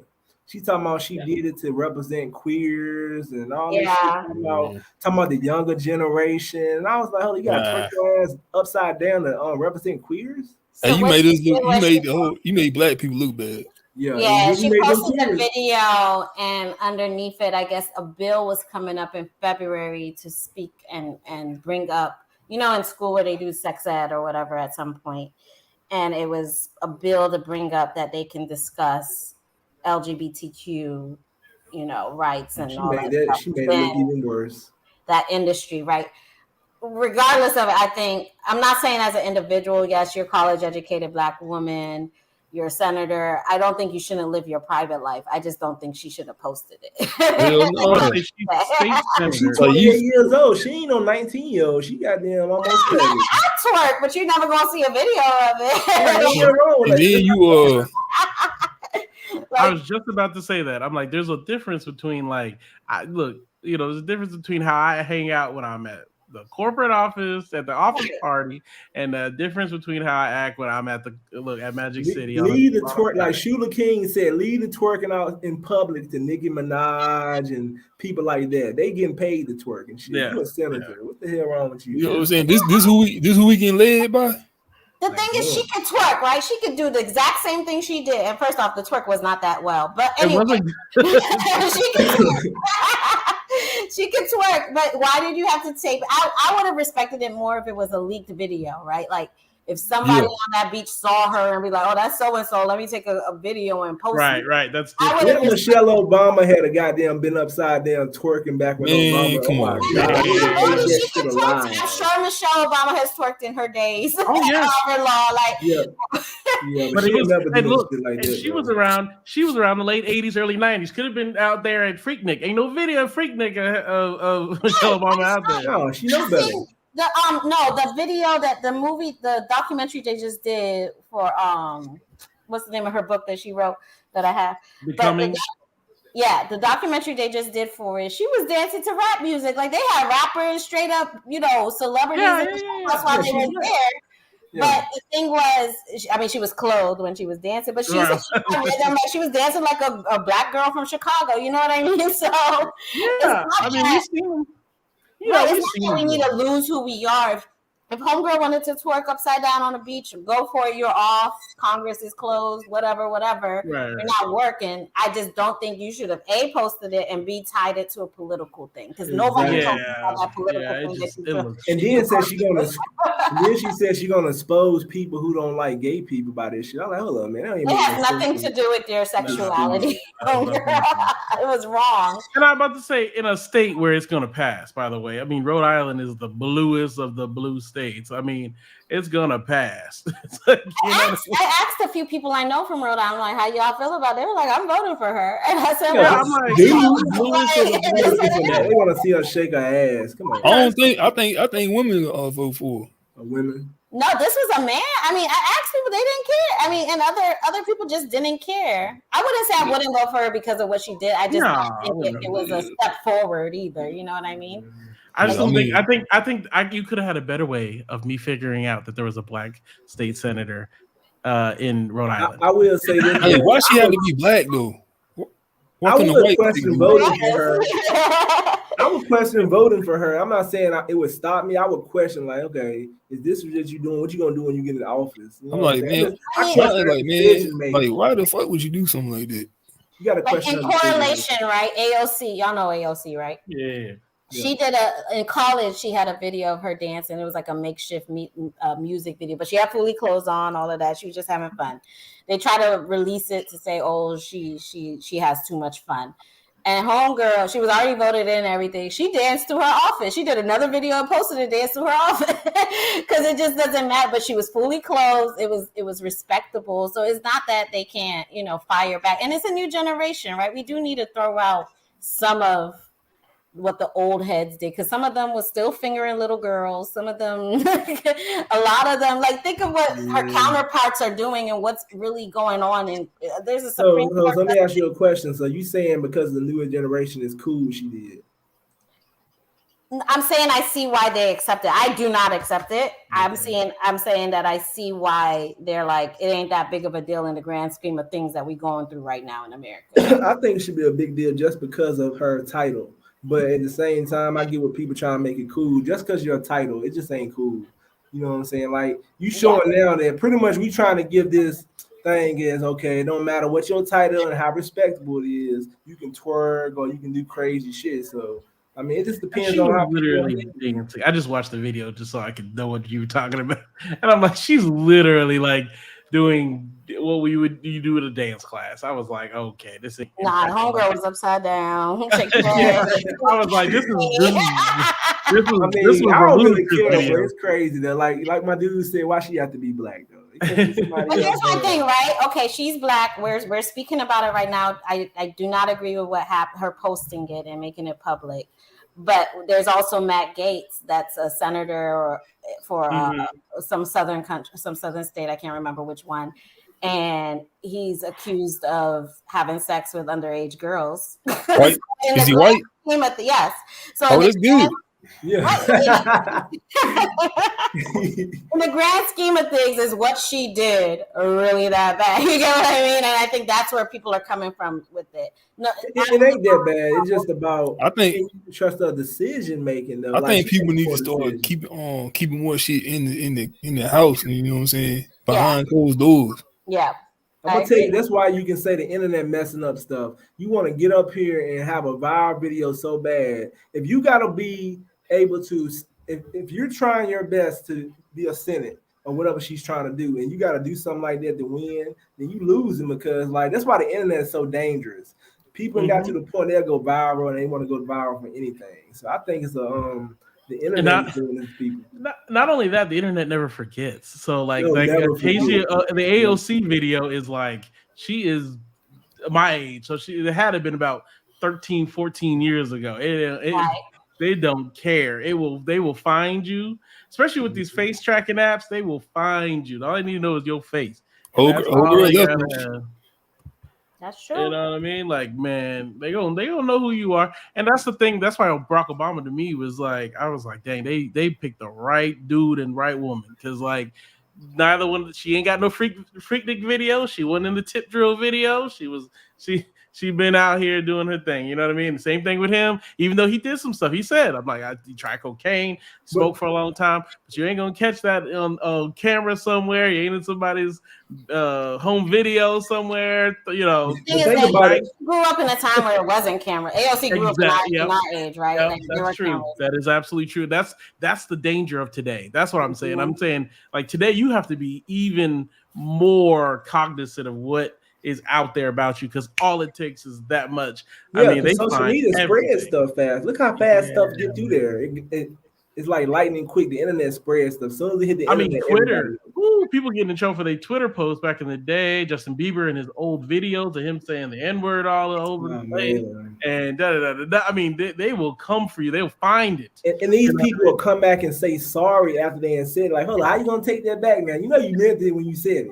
I mean, there's all of that, right? Like, you live in the time that you're in. Like, if some of those things, maybe not the nigga thing because that's been a long time, but some of the things that they're hitting people for, it was acceptable then. Now, people. Okay. Won't Biden racist one time or something? Or he wasn't racist. He voted for the 3 strikes you're out bill. Shit, that nigga, he was racist. Yeah, he did racist shit. I thought. Here's my thing with Biden, and y'all correct me if I'm wrong, right? When Biden was Obama's vice president, everybody, at least in DC, said he was cool as shit. So I'm confused.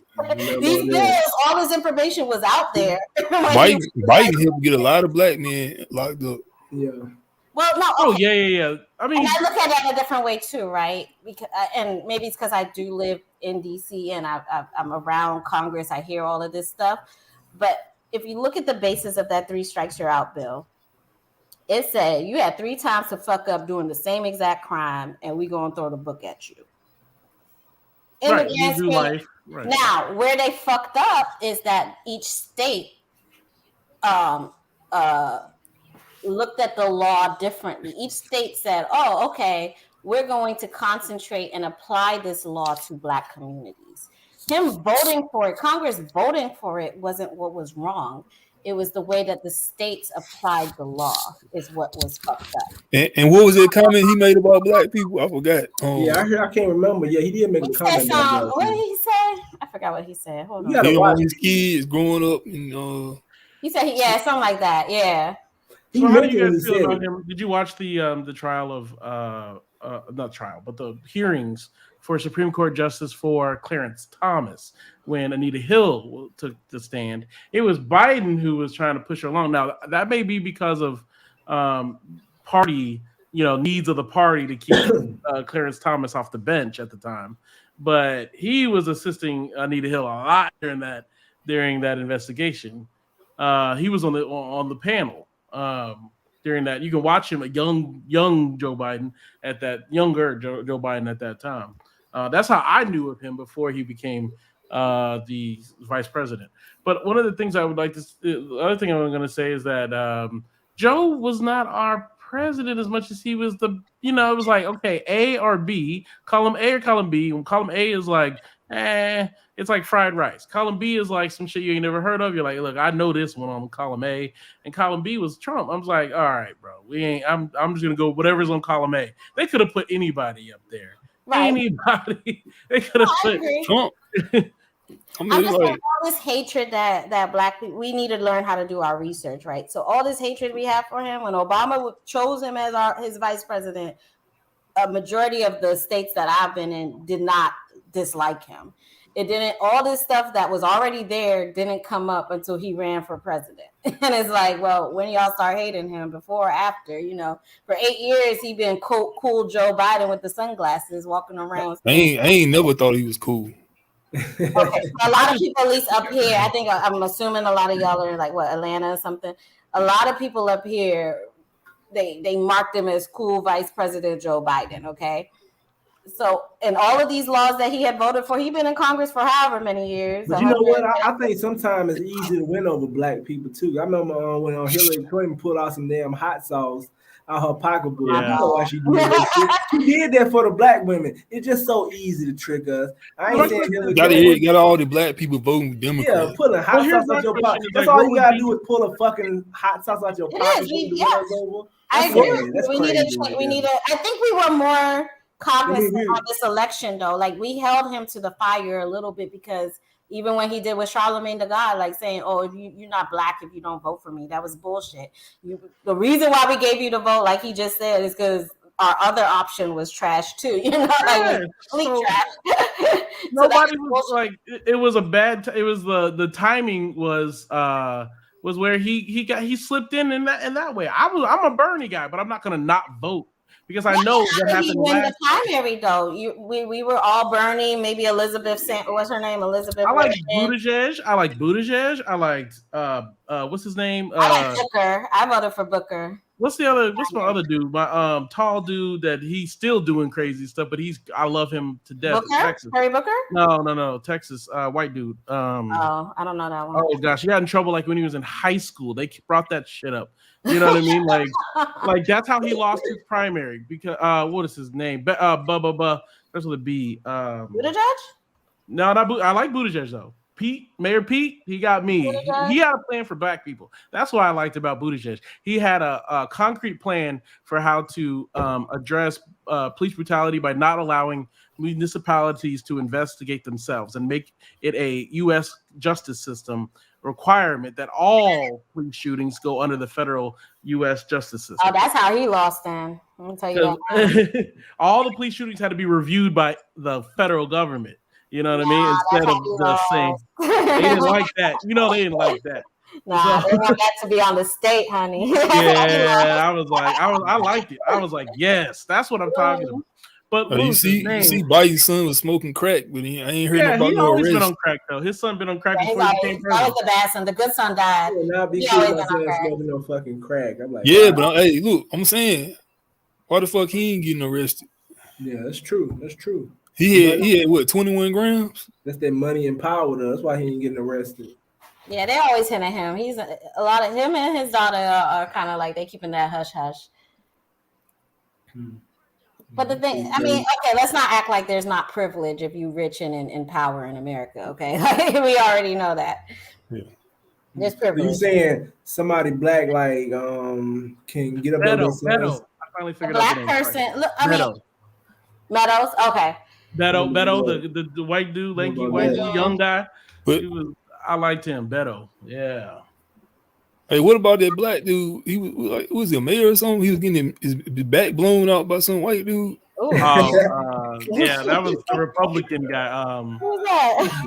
Who did that? What is his name? Oh, he got in trouble again too. Damn, What state is he in? I forgot. Oh gosh. That sounds bad. Yeah, he was married. He was married. He was Republican. I can't remember his name now. I got a question for you, D. I got a question for D now. I'm like, what's the Terry Crews? How did y'all feel about Terry Crews? Now he supposed to be this big, strong dude. He gonna let his boss grab his balls, and he didn't do anything. He was submissive. He was. He submitted to his boss, the white man. Like, damn, you got all that money. He wasn't even his boss though. Oh, he won't. Oh, okay, I thought he was. I mean, he was like he was the director. See, that's when money get too powerful. You got all. He already rich. This motherfucker come up and grab your balls. Money don't matter no more. It's time to fight. You should have been a swinging off. You two. I don't care. He's the actor from Everybody Hate Chris, right? Yeah. That's the industry, though, right? Like, yeah. But I'm just saying, it wasn't just him. You said what now? It wasn't just him. That's the industry. A lot of them were like, I mean, the whole Weinstein thing was off of that same concept. Like these directors and stuff. If you want to get booked, you got to do what they want you to do. All right. So let me ask you a question. Andrew Gillum, by the way, the answer. Andrew Gillum. That's the senator that was getting his back blown out. D, let me ask you a question. What if that was your husband and he let that man grab his balls? He like, man, I gotta do this for that money. Nah. For the love of money. That's what it's about. No, I mean, I wouldn't marry off of money like that, so it would be a no. And then I don't get it. You already rich. Like, what are you gaining anymore? You already rich. Well, he won't know where riches are. He wasn't. This was, I think, even before Everybody Hate Chris. I thought it was before. Yeah, I was saying, I'm pretty sure it was before all of that. He wasn't anything. I don't care. I mean, a lot of people have done it. Like they may not be. It might be slipping out now, but a lot of them did it. It's not nothing new. Yeah, that's bad. He had to be a black man. Let somebody grab your balls. Hey, what they said? They said, who was it? LB Shore. The other one. What's the other one? The other dude. Singer? Huh? The singer, Albie Shore? Yeah, but it was another with the other light skin one. Of his group? Nah, Christopher Williams. One of them they said had to suck off P. Diddy. Yeah, I heard the woman said she walked in and caught him. I mean, everybody know P. Diddy bisexual or whatever he want to call himself. So I mean, that could be true. He had to suck him off to get for the deal. P. Diddy, wow, boy. I'm not surprised. Like that's what I'm saying. A lot of them go through, Well, not all of Christopher them. Williams. It was Christopher Not all of them, Williams. a lot. Oh, okay. A lot the There's a women lot of and men. conspiracies going around. We don't know it's true, but Right. Jaguar Wright says she walked in on them. That's who it is. Yeah. A lot of them. Superhead added a whole bunch of them. Like, you know, it's a lot of them. Oh yeah, we know. There's videos still of and she changed her name again. I still remember that Bobby Valentino video. oh man, that shit was crazy right there. Who got caught in the video and he had to question why he was in there with him? It was Bobby Valentino. Yeah, the Bobby Valentino. Who was in that game? Not on the game. It was somebody. He was walking out with his pants off. No, what? It was a video of a dude in the video, and they was like, "Why was you there?" Lil Scrappy. Oh, Lil Scrappy was there, and they were like, "Lil Scrappy was catching hell, boy." Yeah, like, he was why dancing. He was in that dancing with the motherfucking trannies. room with them trannies.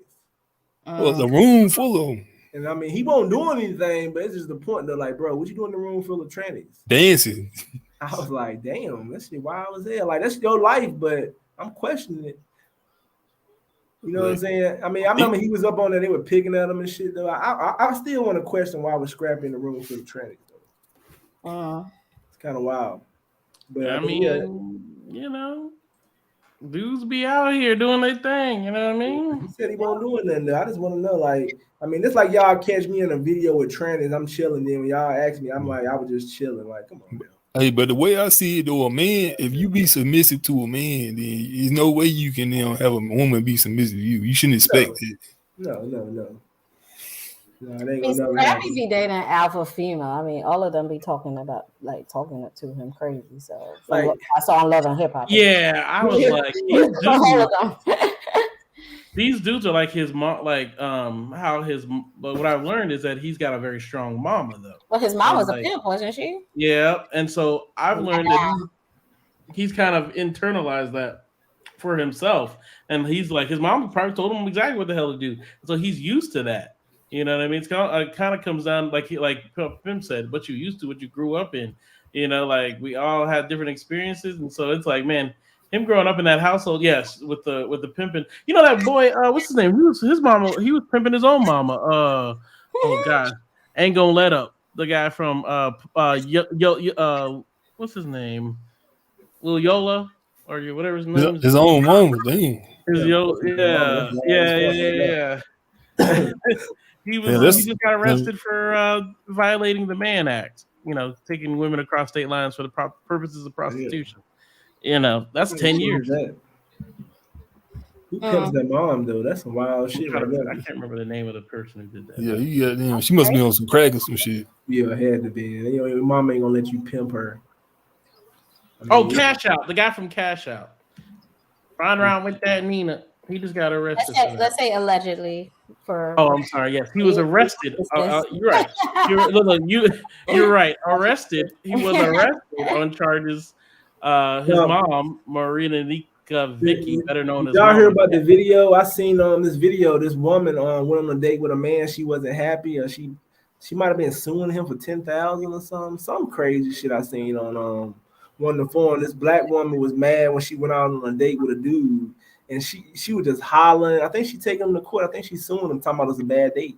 I saw the headlines, but I ain't read. What the hell? Did you listen to it? She's crazy. She's batshit crazy. Yeah, she gotta be crazy. How you do a lawsuit for a bad date? You trying to sue somebody for a bad? Like, come on, how bad was the date? Like, did he put his hands on you?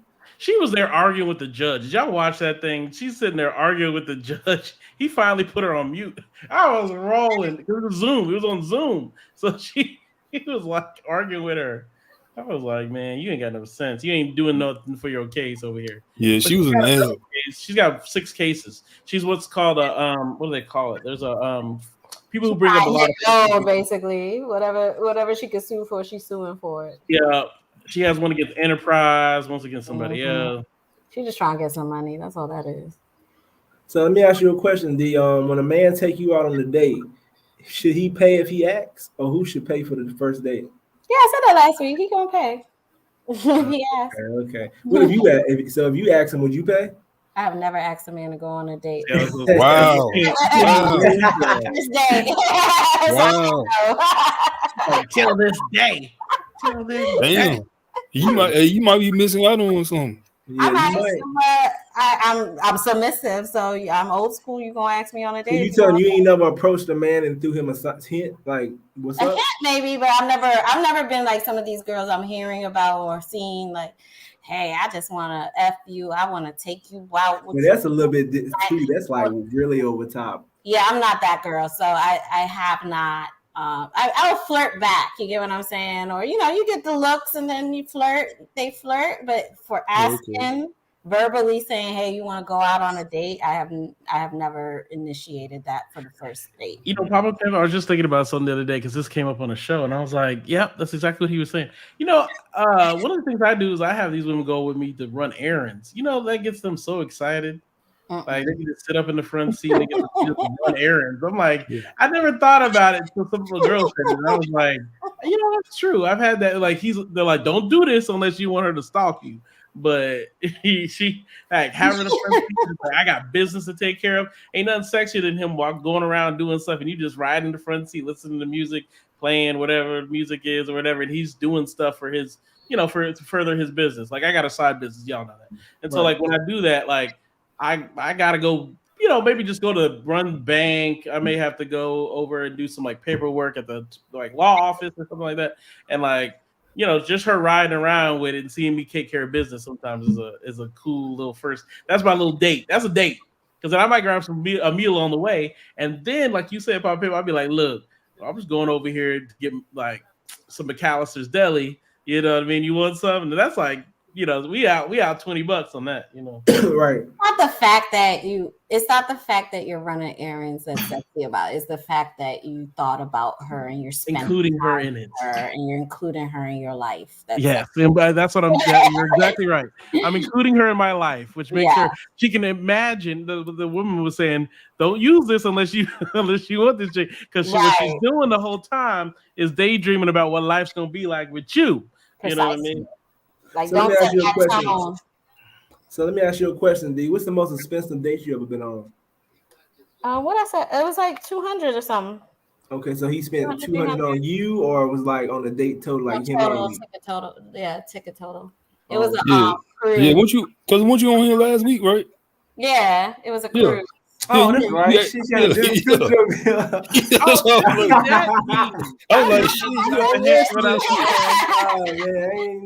didn't know who it was either. I didn't recognize you without the. I was like, hold on, man. I was out running errands. So I'm not like dressed or doing anything right now, so that's why. But okay. Now, went out ran my errands. That's why my voice sounds familiar. I won't even. I knew it. I was like, hold up, man. I won't think about her name. I didn't know she was coming on here this time, though. Yeah, I was supposed to be back tonight. I didn't go. She's coming back. Got the crew. Okay. I told her I made the invite out to her. I'm glad y'all came back. That's cool. I'm gonna tell you though, since she's back on the show, the other woman, Jessica, I asked her to come back on the show. She said that she couldn't come back on here because she said this show wasn't mature enough for her to come back on. Oh, okay. Which one was Jessica? That's the one who was like going in circles talking the whole time. Oh, the other one. I would say this. One of my friends, she was on. I don't know if she's on tonight. I told her to join, but she has some things to say too. So it's fine. Let me tell you why Jessica said it was immature too. She said y'all guys. She said I felt she was taking shots at my channel, but she said it was because of the men. She said y'all was immature. She said y'all must not be getting any sex if y'all gotta say the certain thing. She said her and her man could have got very nasty, but they took the high road. I'm gonna be real though. Hey, I could have got them talked a lot of shit, man. I was being them nice. I was being nice. I can see that because And then she said and then she, my bad, because then she said I brought y'all women on here and we didn't respect y'all. I said, first of all, these guys did not know what women I was bringing on. First of all, I told her, and I said, why would I ask you to come on our show and not have any respect for you? I don't even know you. Hey, I don't know it. I don't remember nobody getting called no bitch, no hoe. No, that's our level of respect. I think one of the things for women is like they want to be feel heard. One of the things that was said on there was there's a lot of platitudes said, like things that people say a lot but don't really have any meaning anymore, and so I was like trying to delve deeper into like how do you live your life for real, and so I think sometimes it could get a little, because I'll put you in the hot seat, you know what I'm saying, because I'm gonna say it may not sound good, but I'm gonna say how I think, you know what I mean? You can't handle everybody with But kids. then one of the women said something about dude said goosey and crazy stuff like that. You get mad about something like that? Hey, look, I'm like, I wouldn't even talk about her. No, I'm saying like even if you were like what is goosey? I don't even look. First of all, I don't even know what it means. What is that to get mad about? So I said it was rough last week a little bit on the two ladies, but she thought it like when everybody called a man a simp. I told her your man supposed to step up and say he had every opportunity to defend himself. But look, I don't mind talking to shit, but I can take it too. Yeah, I think one of the things. Oh, sorry. Go ahead. It was a little bit rough. It was a little bit of over talking whenever the women will speak up or say something. This week has been much better and flow a little bit better. But like I come in with a different mindset too. But old girl, she wouldn't let nobody talk. Yeah, we I didn't really speak up because that was her argument to make. But I think I think y'all understood what she was trying to get to was that. I think the original thing was, you in essence made a mistake. We're judging you based off the fact that you're a single mother of two and you got a man, but why did you leave your other man, this and that? And I think what she was just trying to explain was once you start having sex, that's just something that can happen. I don't think nobody ever like disagree with her on this. Like, I guess it was like, who's to judge? Because if we're all having sex on this call, this can happen. It's like she didn't want to answer the question. She brought it up. I'm like, nobody ain't never even doing this shit. The woman that loved early said too that I should have blocked some people and kicked them out. And I said just for having free opinion. My 23-year-old had to go, huh? He was 23. I kept trying to. I'm gonna keep it a buck though. Hey, I'm gonna keep it a buck though. She got offended, man, when we said something about single moms and shit. She got offended. Yeah, she did. Hey, just like she got offended on that other person's show. Yeah. I would have liked to seen if it had been single men with kids that made mistakes, and we had been talking about them. They probably would have got offended too. Shit, they wouldn't have saying shit. Yeah, right. I got offended because it's different, and I think we did bring it up last week that it is different with single men because some of them don't live with their kids full time. Right.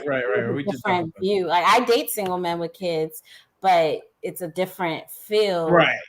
Versus a full time, father. If that, I know they exist.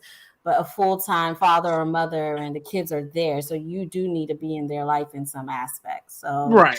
I think as men, we all kind of understand that like there's a difference between, like I was saying about the Kanye thing. It's a different thing. He loves his kids a lot, but he's not gonna be in the same household. And there's it's never gonna be that way. And I think as a dude, that's our thing. That's our one thing that like we kind of like, especially the dudes on here. Like we kind of like, okay, we'll do a lot of stuff, we'll take a lot of things, but I don't think we necessarily want to raise somebody else's children. I think that's just one of those like, that's why he was telling her, Prime was telling her, he's like, man, you got a good one. He was trying to tell her, don't fuck this up. You know what I'm saying? Prime was like, you got a good one. Like, that's a good dude. She was trying to hype her up so she understood like. That's a good dude. Because I don't know. I'll be honest with you. I don't know. I'll have a lot of friends that would do that. I got one cousin who did that, but she had 4 more children after that. So, I mean, like, he's like, look. I'll give y'all this. I did listen to a few of the Kendra G. Because at first, when y'all was saying that, I'm like, this is wild. But I did listen to a few Kendra G interviews, and I was like, oh, this is what these niggas was talking about. That's what he's talking about. A lot of women don't hear women talk to men. You hear dating from like a woman, and I think that was one of the good things about some of these. I know everybody gets on the like love what do you call them, podcasts and stuff. But one of the things that I really liked about like specifically Kevin Seven's show was that these are real women, real time, no editing. what they really think and how they really believe. You know what I mean? So like, and it's like a time capsule because he's gone now. So like, it's a time capsule to go back and be like, dang, this is a lot like this woman. You know what I'm saying? I sent you that one about the girl who, Papa Pimp. I sent you that video of the girl who was like, I gotta settle for an average man. And you look at this woman and like, men understand that that's not you settling for him. But it's like Kevin Samuel said, it won't even. He got off the look. He said it was a sensitive, but he was just like, you got 2 kids, and I don't think that man had any kids, and you said you settled. She had never said that. He got offended. He was pretty much like he said, this is a man's channel, and you just offended me and the men because you're saying you're gonna settle for this man like you are perfect, and you're not. That's what he was trying to say. Well, and also you said like, you know, she's like, he ain't got no money. He ain't got no money. He's like, you don't get money. You get third shift at the plant. You don't like, you know, you ain't fine enough for money. Like men understand this stuff. You know what I mean? Like, hey, we get dragged all the time. But like, you know, we used to it by now. But I think that was one of the good things about like Kevin's show is like you got real time women out there. Like, and Kendra's kind of becoming that way. She's slowly coming little Kendra Samuels on there. If you watch her, you know her. And then people say he don't got no, you know, he don't worry about people's feelings because he wasn't going there hard on that woman when I looked at that video. He couldn't. No. She was like, "What can I do to get high five, man?" He said, "Be reincarnated." I died laughing. But what I was gonna say was like, sorry. But he asked you a real question. He was like, "Would you be with somebody that was you if you was the man?" She said, right. Yeah. He said, "Yeah." Figures. He pretty much knew she was gonna choose. She'll be with that person if she was in the shoes. But and that's when I was hearing that story last week about her saying like, "Oh yeah, you know, I would date him." I would when I was 19, I would like, yeah, I would, you know, support and be with a man who wasn't making a lot of money, but also like he had a bunch of kids. Like the same story that she has, she wouldn't want that before she had the kid. And that's all I was trying to point out too, is that like, you know, we all had a point in which we weren't kid free too, and we didn't want nobody with no kids. Now we got older, we may accept it as we get older, especially women, because you know that's just how life goes. But like, you know, I just don't see it. I don't see me taking on someone else's child. You know what I mean? Like in the same situation that I was in. If I was in that situation, you know, I think it would just be like, I need to date other people with kids. I think that's just not. It's just a weird situation to where you guys are both equally yoked in that situation. Because it's like, man, he got 2 kids. I think my homeboy told me about a situation. This dude was dating this chick, and she was the other dude was trying to, you know, mess with her, and she was talking down on the man who was taking care of her and her kids, talking about she would want her kids to grow up to be like him. So that's bad if you get with a woman that got kids, then she's cheating on you and telling another man she view you as a weak man, and she don't want her kids to be like you. So that's a bad situation. Like, you got kids. You found the man to take you and your kids, and you got a nerve to be cheating on him, and not only cheating on him, telling the man you cheating on him with that he a weak man, and I would not want my kids to be like him. Like, come on now. Like, yeah, I think it's wild, man. I think it's a good thing, and that's why I said, man, it's like these those are so weird of situations, and you know, I just have to block it out with a big brush and be like, all right, I ain't even gonna go go over there, you know. And it's just like I don't want to have to dive into it anymore. I did it twice. I'm like, I'm not doing it again. I've dived into it. You know, you get in a relationship and there's all these dynamics that I just want to get to know you. I want to get to know just you and figure out if I even want to be here, figure out if I'm happy. No, I'm playing. But like, I want to figure out, make sure I'm cool, you know, I'm cool. And then we can figure this out from there. But when you got a kid, you got a ready-made family. As my grandma would say, a microwave family. Yep. You get married that first day, you on the hook. Hey, would y'all let me ask y'all, would y'all date a alpha female? I don't know about that. I mean, what she trying to be like? What is an alpha female? I mean, I guess the same. That's what I was trying to figure out.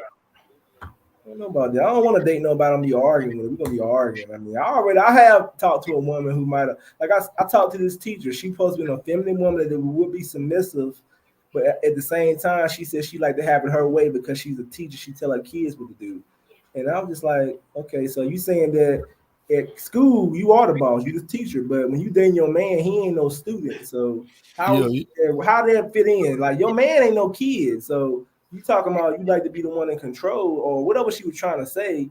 She just got me with that. I gotta have it my way, and she used to it, and that's how it goes. Cause you know, old girl last week said she was an alpha female. That's what I was trying to say. I was like, I remember her, she started off herself though. She wouldn't let nobody talk. She was very over talking. I'm that nigga.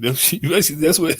And then when she said that people on the show were disrespectful, she referred to the men, and I said to her, you weren't perfect. You were disrespectful too. We were just going back and forth on Instagram to the point I just said you win. I don't even want to argue. Yeah, I was about to say. I was like, you ain't gonna get through to that. And that's the other thing too. Is like, I don't know if I could be in like as a man like of my, veritas is the word I'll use. I couldn't really necessarily be in a household when like I have to like always try to explain what's going on and all this stuff. You know what I mean? The sky's blue, water's wet. Fat meat is greasy. Like it just is. You know what I'm saying? Like I don't want to have to be like, well, what's the definition of is and all that kind of stuff. You know what I mean? Like very straightforward, very like I'm simple, Like I ain't trying to talk about her. I'm just saying anybody in position, like how can you date like it can't be two alphas in the household, right? I'm telling you, man. Let me ask you on a date. Hey, can we go to hey, I'd like to ask you to go with me over to Olive Garden. She's like, nah. We going to Chili. I gotta argue with you the first part. Like, I couldn't take it. That's a turn off, though. You know what I'm saying? Like, I'd be like, why are we so difficult? Why are we gangbanging about Chili's right now? Like, it can't be two alphas in those situations. Like, no, I can't. I'm dating a woman now. I'll be honest with you. I'm dating a woman now that she is. I think she's probably the most alpha woman I've ever dated. She make good salary. She takes care of herself. Just bought a home. And she's just like, and she's also been in like previous relationship where she was kind of like more the alpha person in there. But I don't think she wants that in the future. I think she actually has switched because of her previous life to being more subtle and easier to get along with. I'd say like. What I think of sometimes as her like fighting me is actually her asking questions.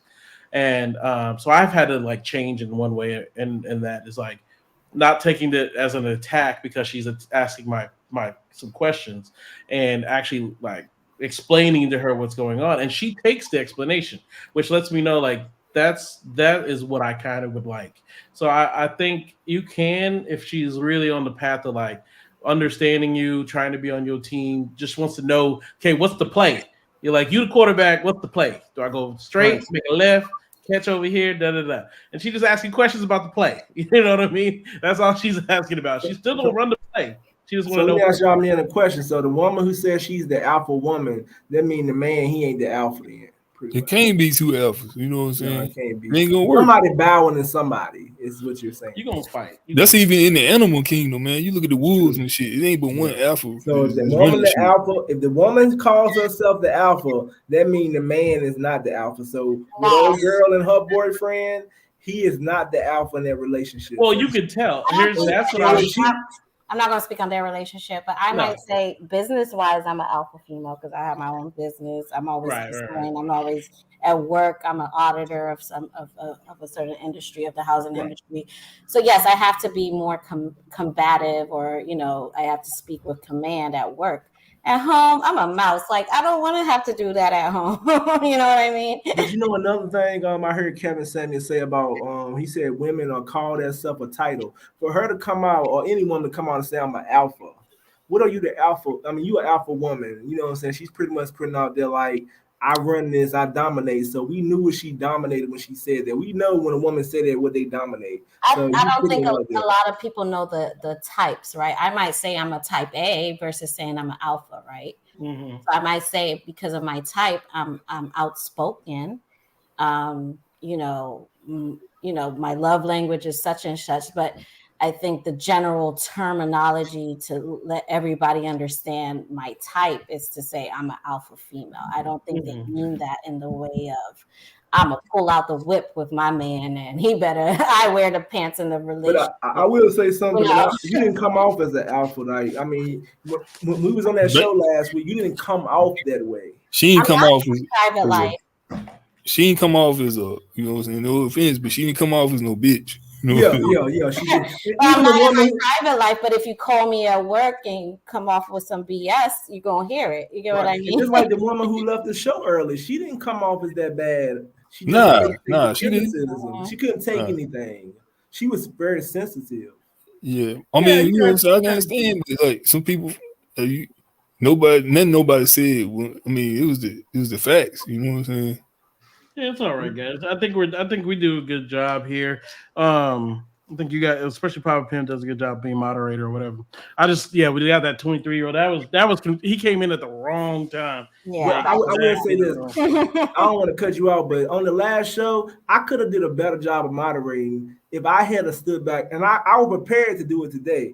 It was just a lot of people coming on last week, and it was just blurred. And I don't even think some people meant any harm. It was so controversial that you had to let people go back and forth. Hey, It was just that controversial. Yeah, sometimes you gotta clarify too. You know. I ain't gonna even front though, man. Hey, some people sometimes, man, they shit talking, man, get a little, you know, the shit is better entertaining. It is. More It's just entertaining. that people gotta learn that when somebody talking, stop blurting. It was a lot of blurting. One guy just blurted in every time. I was like, bro, I had the silence. People with the silence button. I was like, that was your 23-year-old, man. You know? right. He's been out here in these streets for 5 years. He learning. No, he's learning. There's a thing of what's that called? The stages of grief. You know, he's getting into acceptance of what life is really like. Because I know a lot of young guys. Because I work with young people, but I know a lot of young guys who are just like learning that like all that stuff that they were taught when they were younger about the world just ain't true. You're gonna get what you work on out here, and it's nothing free. Women ain't free. Life ain't free. You're gonna need to work on your game, work on something. You need to be good at something. You need to have something. You gotta be good at something. You gotta pick your scene. It takes growth because, like what he was saying, I don't think it's bad if a woman says, "Hey, you need to have this, this, and this in order to qualify to date me." You know, a house or somewhere to live. You live with your mom, a car, some type of transportation, depending on what state you live in, especially. You know, right. I was like, DC, that metro. First of all, y'all metro is ridiculous, way too expensive. Get off of Silver Spring. I went from Navy to the Silver Spring. That thing was like $10 worth of. Yep. It is expensive. So we all drive. Like been driving since I was 16. Now, when I moved to New York for 4 or 5 years, my expectation was different when I dated, right? Because it was like, okay, nobody drives up here. So if you have a car, great, that's a perk. But that wasn't my expectation. Living is more expensive. If you have roommates, okay, that's fine, right? But down here, that's not the same. Yeah. Hey, let me ask you this question. Have you had experience dating white dudes? No, I don't do that. Oh, okay. I seen in your I was looking at your Instagram. So is you like originally from the United States, or is your family from another My family's from a different country. Okay, that's what I thought. I seen on Instagram. I was gonna ask you that. Okay. But it's not that I'm completely. I think love is love, but I just haven't. I think I would be racist if I dated a white guy. I think it would be me. They're just things, there are things I might say that will come off wrong. So I think some black women get with white dudes just because they feel they're gonna treat them better. They be talking about they treat them better. Or they had bad experiences. Some is bad experiences. I've had white people or Caucasian people try to speak to me, and I will say the conversation is completely different, and sometimes it is a breath of fresh air. I will say that, but as far as attraction, I'm just not. I'm not there yet in my life. I look at somebody like Serena Williams. She dated the white dude she got with, like. That motherfucker, she seemed like the alpha of the damn, you know what I'm saying? She come if you want to put it Eve gave us the playbook of what she liked, and then with all her songs, switch all that up. Ain't seen her since. But I don't know the backstory with that, but I know he's like the owner of Reddit. Like he has his own, He got some money. Wait, some money changes it. Yeah, he's just more quiet. He might be more quiet as far as publicly known, but he's pretty big. I remember this No, one guy. Yeah, he might have some bread, but he still seemed like the bitch. Yeah, he did. I mean, nigga, But everybody has done that with the Williams sisters. They've done that image of these are men. You get what I'm saying? Like, because they're athletic, because they're no, just cause the way she I seen the way they interact and stuff she was saying about him. Like she said some type of shit about him. I was like, damn. Okay, I didn't watch that. I think the only thing I saw like this was her saying it directly to him. Okay, I didn't watch that. How about I saw Beyonce? with him was them speaking of how they got together or something like that. That was on. But say, how about Beyonce, Mama? You saw that interview with her, and when dude was sitting next to her. Well, but that goes off of like her trauma, right? Like I would see why she did it. That might be a little less combative than her, because Beyonce's daddy ain't treat her right at all. So how about the Williams sisters, Mama, too? Okay. Did y'all see that? Y'all seen that movie?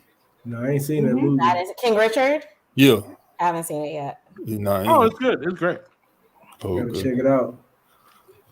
But yeah, I could see. People were mad because he was a strong. So let me ask y'all a question: is Will Smith or Jada Pinkett running that relationship? Jada running that whole relationship. Yeah. She got Will smacking motherfuckers, man. That's crazy. And then no, she got it. He smacked him. Then she said, look, I don't need you to smack nobody for me. Exactly. Got him to do something stupid as hell, then talk shit. Come on, I mean, Will Smith, man. I think but that's the thing, right? She's running it, but because she has ran it, I don't think she should be blamed that he smacked him. He did that, but he did that to try to stand his ground. Right. So she ain't right anymore. But I think it made him look worse when she said, "Hey, look, I didn't want you to get up there, run up there smacking nobody, dummy." But it's true. Yeah, I would say. She didn't. Yeah, I'm just saying it made Will look bad, real bad. I think honestly, here's my. I think it was a bad thing altogether. But like I said, I'm big on violence. Violence altogether isn't my thing, but I think it made her look. They did the whole, and y'all can tell me about this whole thing because they say black women say they want a black man to protect them, this and that. I get that, right, and I agree with that. But it wasn't protection to me. That was a power play to me. It made her in a bad image because, like, how we're sitting here saying, or people have been sitting there saying it was her fault. She did this. She's that. It brought her name back and their marriage back into the limelight in a negative way. It made her look like, I didn't know the homegirl had alopecia. I thought she was just rocking a bald head. I heard he didn't know either though. He just said some shit though. He didn't know. So it's like they had let that joke ride, and maybe in the back say, "Hey, listen, don't talk about my wife anymore on stage." Da, da, da, da. See, Chris Rock should have fought him, man. I don't know. He should have fought him, man. But I understand though. I understand he wanted that bag, but sometimes you gotta give him the bag. Yeah, because he was bold enough to smack you. Come on, man. But here's my thing: listen, follow the money, right? His ticket sold out right after that happened. But I still think he would have been. You know what I'm saying? You got the right to defend yourself, so yeah, you do, because that was wrong. I don't care where you at. Yeah, you ain't gotta just sit there and let a motherfucker then smack shit out. You could at least move. He ain't have to fight. He dodged the smack or something. I don't know. I'm just trying to figure out. I thought it would be a part of. See, like just like that though, you'd be shocked. You'd be like, okay, you're shocked. Part of the show. I missed. You telling me when this dude's walking up on the stage, you didn't know what's going on? I would have knew what was going on. Like, hold on, he walking up here? Because like if you swing on him and it's a joke. I would have taken a stance, but he didn't know that was coming. He didn't know. I thought he was like, okay, he walking on stage. He put his head out a little bit. This wouldn't get me. I would have never done it. I was like, hold on, he coming on stage. I would have knew. I would have thought he would have knew too. Nah, I don't think he knew he was gonna slap him. Maybe he thought he was gonna say something on the mic or something like that. Will Smith looked mad when he walked up there. I would have knew what it was. Hey, what about Will Smith's daughter? What'd you say? Sorry. No, I said, what about Will Smith's daughter when she wrote the letter to her mom? That's what I was trying to say. That's why.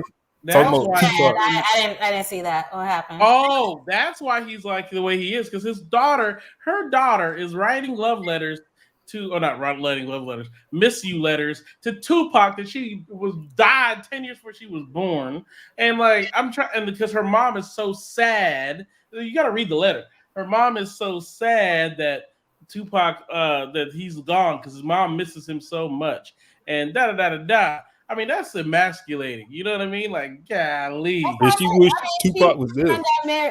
Honestly, I think their marriage is one of convenience for both of them.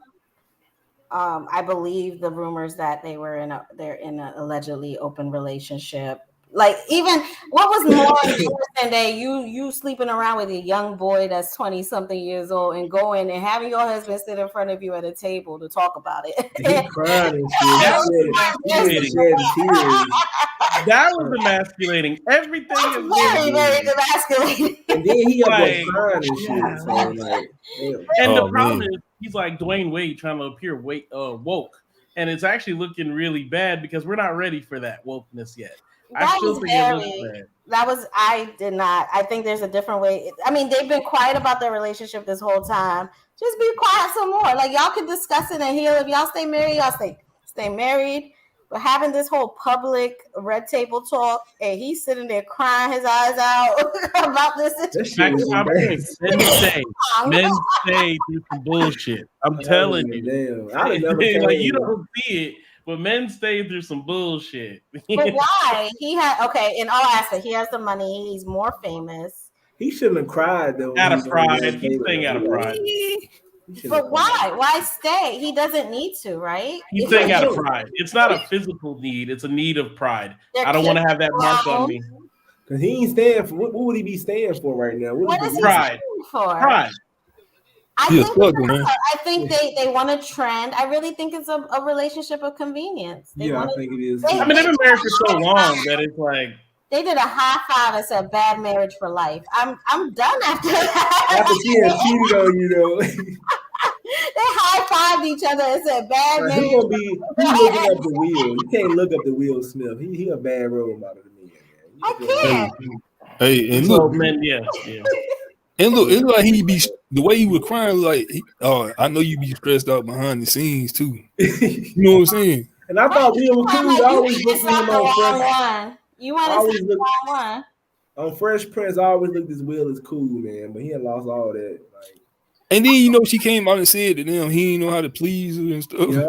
Oh yeah, that one too. Yeah. Okay, correction. That is not what she said. She said in a marriage that has lasted as long as they have been together, sometimes it becomes redundant, which is actually true. See, we don't need to. But she did say something about She said something about have conversations on how to spice up. Pretty much, I'm asking to come out and get him. You would think you know how to please or do something by now or some shit.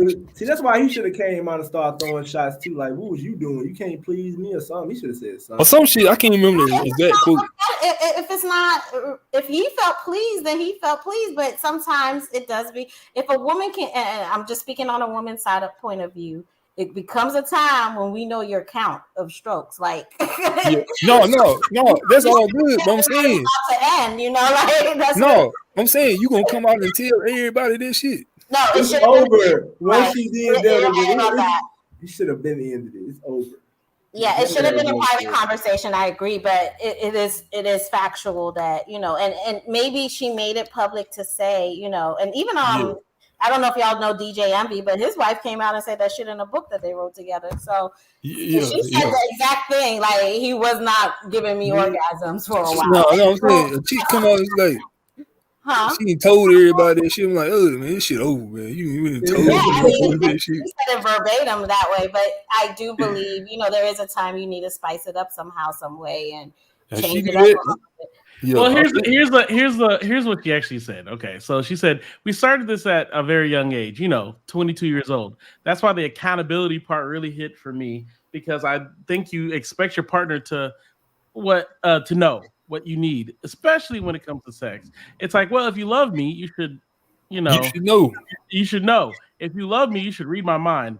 That's a huge pitfall. So I agree with you, both of you, in the sense that she was saying like that, not the thing the issue. Then she had to come back on after to Gwyneth Paltrow and say, Will and I have never had an issue in the bedroom. Thank you. Yeah, she wasn't saying it in a she wasn't saying it in a way. It She I'm was gonna be just like, man, don't you be going and tell nobody what we do in the bedroom. You No, that's what the leader of the It relationship is a good conversation though, because I mean, men, like she said, nobody's a mind reader, right? Men don't. Yeah, no, I'm talking about you having a conversation. You telling people what type of conversation you having. That's how you know she didn't respect him either, though. Because if he the leader of that relationship, he the man, and he the one who running shit. She knew better than that. She ain't had no hesitation to disrespect Will Smith because Will Smith, she do not respect him. She don't look at him as the leader of that relationship. His kids probably don't fucking respect him. I'm just saying they're just They all raise their kids all wild and shit anyway. So I don't know. And she Will said Smith got to put his foot down. he's cheating on her. That's why I say it's a relationship of convenience. They're both. But he might have cheated, but how many times Will Smith came out and disrespected her like that? He won't. Man,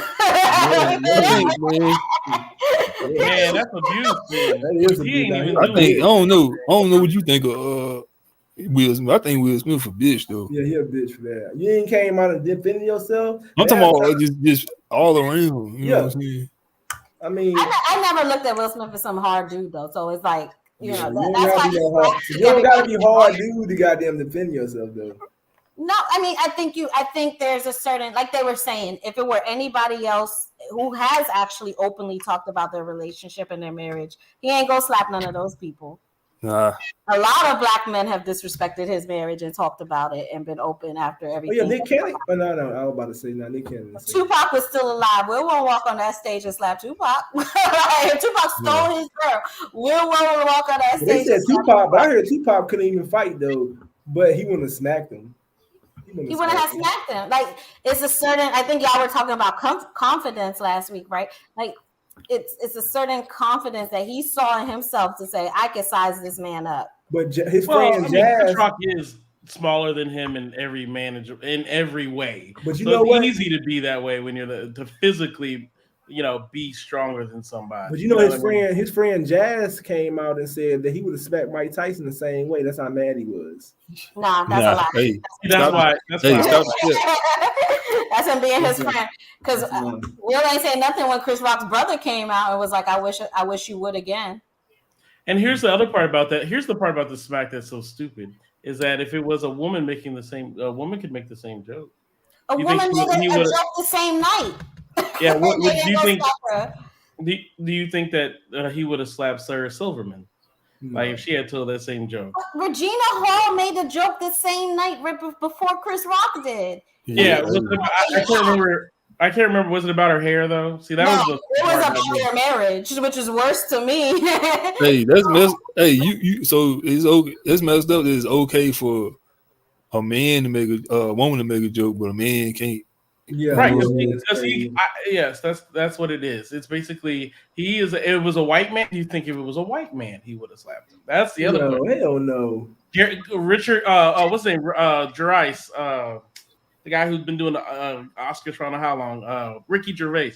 You know what I mean? You think he would have slapped him? You know what I mean? Here's the thing, period. That joke wasn't bad altogether. No, it wasn't. It really wasn't a bad joke altogether. You see the way he smacked that man? Got her damn movie deal because when was the last time her ass was in a movie? So, Girls Trip. Bad joke altogether. Okay. Y'all seen how Will smacked that man and kissed him? He kind of tapped. Yeah, he wasn't no real smack. He barely touched that man. This man kissed you. Like, come on, bro. It doesn't. It was a kind of like let him know. Don't do that again. That's it. He shouldn't have put his hands on anybody in any sort of way. He messed up the night that was supposed to be for black. Right. That too. He's only like the sixth black man to win a best actor award. You know what I mean? Not only that, it was a black man that directed the whole show. Right. And Will Smith gonna pick this time and go at like a nigga. Not all together for the culture. Like, what are you doing? Damn, nigga shit. Jada must got that power, boy. Got him doing some foolish shit like that. You laughed before you went up to smack him. What are you doing? He looked at her face and be like, "Oh shit, let me damn." I feel bad for Chris Rock had to be the damn example he made out of him. Though. Like, damn, Chris Rock. Because you got to remember, these people are like in their 50s. Chris Rock damn near 60, if I remember correctly. I mean, my father, I can't imagine somebody smacking my. It will never be me. Well, never. Right. But Yeah, Chris Rock is 57 years old. I knew it. I'm like, Chris Rock is 57 years old. It's like, I'm surprised though with Chris because he is from Brooklyn. I don't think I care how old or whatever he's from a certain area, grew up in a certain time. You would think. Right, grew up at a certain time. That's what I meant. You know, you would think he about that life. But smacking is the most disrespectful thing somebody can do, though. That's disrespectful. Not spitting in somebody's face, man. Well, yeah, that's another level. But smacking up there with disrespect, that means he just slapped you like you a bitch. So Will knew who he did it to. He knew nothing was right. That's what I'd say. He picked the right one. If it was anybody else, see, that's why it was the perfect storm. Because if it was anybody else, he had the right person he could slap because he was a black man on TV and he knew he could do it, get away with it.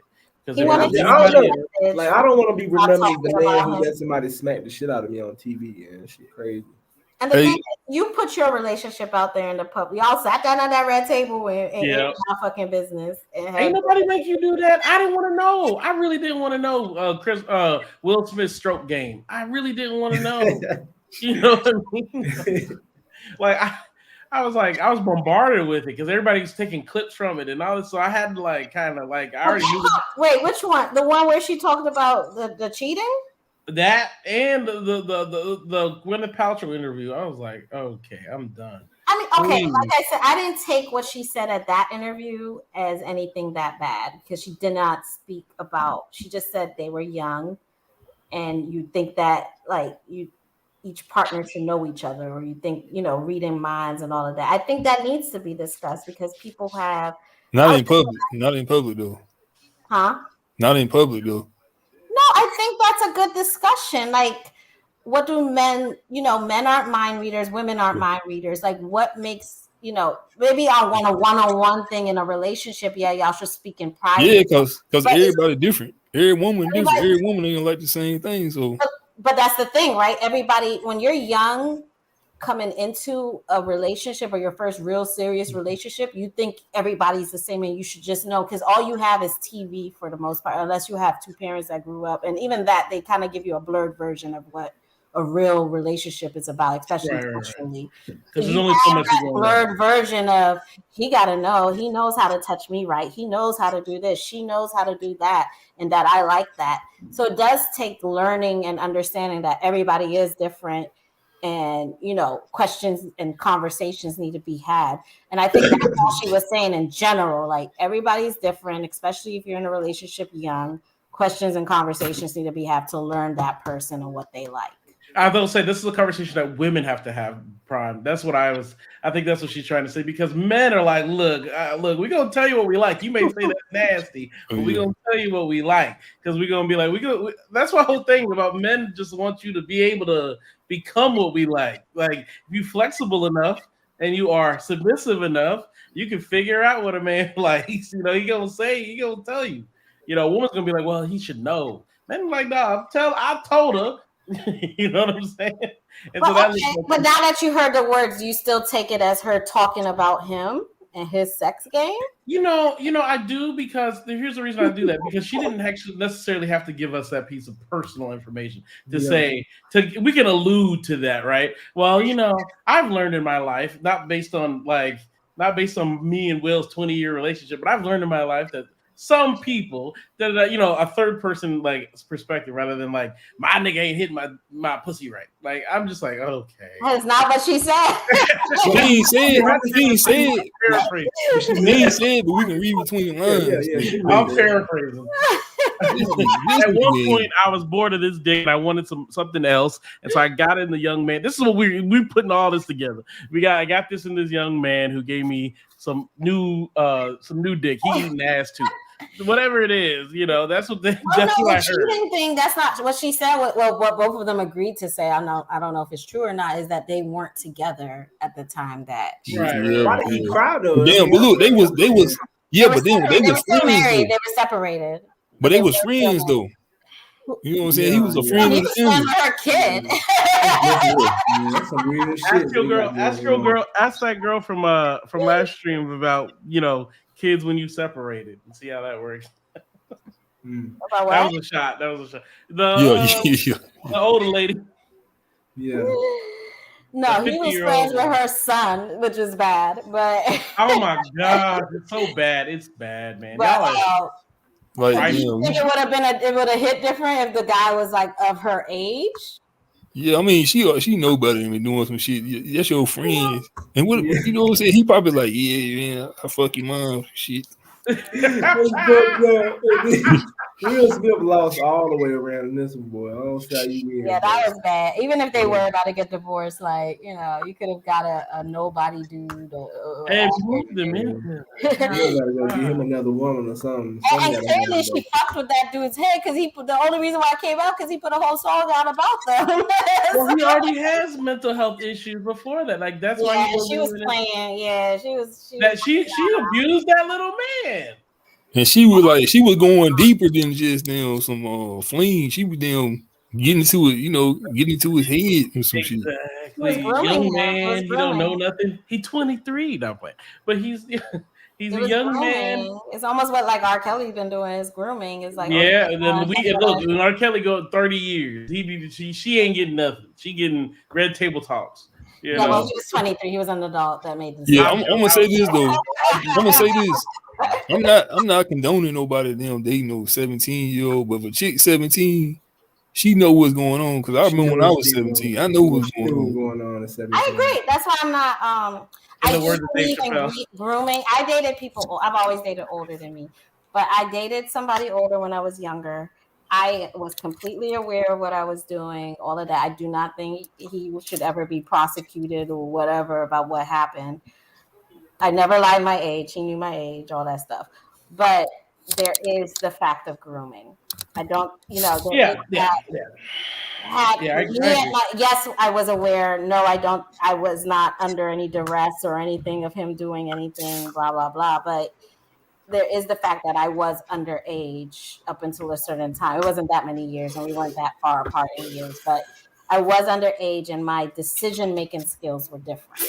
Right. I think grooming is a real thing. So grooming is a real thing. So you say R. Kelly groomed them women? He groomed those girls. Some of them, yeah. Some of them were groupies after the ones that he found when I'm gonna tell you, the parents groomed them too. Yes, the parents are wrong completely. I think they should be charged as well. But he groomed those girls to believe something. Like, for example, when I was growing up and before I had a car, dating the same dude, I didn't know about car registration, and all of that. You get what I mean? At that time, it wasn't until we dated. I was like 13 to the time I was like 19 in college, right? But it wasn't until about 16, 17 when I started getting my license, getting my own car, doing all of that stuff when I realized, oh, okay, there's car registration. Okay, this car's in my name. We get stopped by a police officer to find out the car ain't even in his name. Okay, what does that mean? So young me is like, oh, my dude got a car, my dude got a job, my dude got this, but does he really? You get what I mean? And that's what I mean by like grooming. Was I aware of who I'm dating? Maybe, but I didn't know certain things until a certain age to realize he's not really where he says he is. He's not really who he says he is. right. You don't know that the people can. But that could be anybody. People do that all the time. They lie. These people gonna lie, but I mean that R. Kelly. At a certain age, you learn to ask fact-finding questions. Right. You know. They're like, I was there and here at the same time. Like at a certain age, you gonna learn the lesson. Right. A man can lie to me and be like, "Oh, my parents live with me." It ain't gonna take me that long to figure out. Nah, you live with your parents because you don't have this, and this in play. Where's your name on the lease? Right, like it's not gonna take but too long for me to figure something out. But me couldn't figure that out. But a chick can't lie about her age on some shit that you won't even know unless she pull out some ID. Yeah, some girls do. I just never lied about my age. I said who I was. Right. I was maybe 13. He was 19. So it wasn't like it was bad in the grand. You said he was how old? He was 19. Damn. And you were how old? I was 13 when we met. When we Your were, parents could have pressed charges. they could have, but they didn't. I mean, like I said, I do come from a different culture where you do date older men, so it's not taboo in that aspect. And you can be 19 as a senior. I'm like, look, I got some of these kids, they 20. But anyways, 19 as a senior in high school, and you can be 13 as a freshman in high school. Yeah, I was a freshman. My birthday. I heard about all them teachers. I was able to. I was a freshman at 12. So them teachers that were at school sleeping them students. Them teachers was at school sleeping them students. A lot of that was going on. Yeah, two of my teachers at my school got arrested. These, I mean, a couple years after they got arrested. Yeah, and then there's a couple of them. You know, Mary Lou Letourneau, whatever they Mary Kay Letourneau. He married that man. Yeah, but he groomed. That's grooming. You were talking about grooming. It's grooming. You were talking about grooming. That boy was groomed because he waited till she got out of prison. Still came over there, got married. One of them died. Who died? Mary Kay or him? I can't remember. Oh, one of them died. I didn't know that. That's sad. Yeah, I think Mary Kay Letourneau died. But yeah, that's grooming. I mean, and one of them twins died. Wrong, huh? One of the twins died. Yeah, Mary Kay Letourneau died in 2020. Damn. I didn't know that. No, the one from not the twins that killed their daddy. You talking about those kids? No, I'm talking about the ones on Full House. No. Mary Kay Letourneau.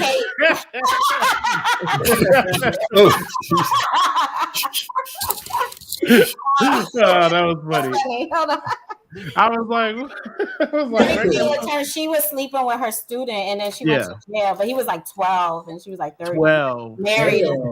Damn, she didn't get in jail. She came out. He was of age, and they got married and had a baby. And stuff. She was 37 years old. Yeah, she got locked up for that. She did. She did. Okay. And she came out and still married him.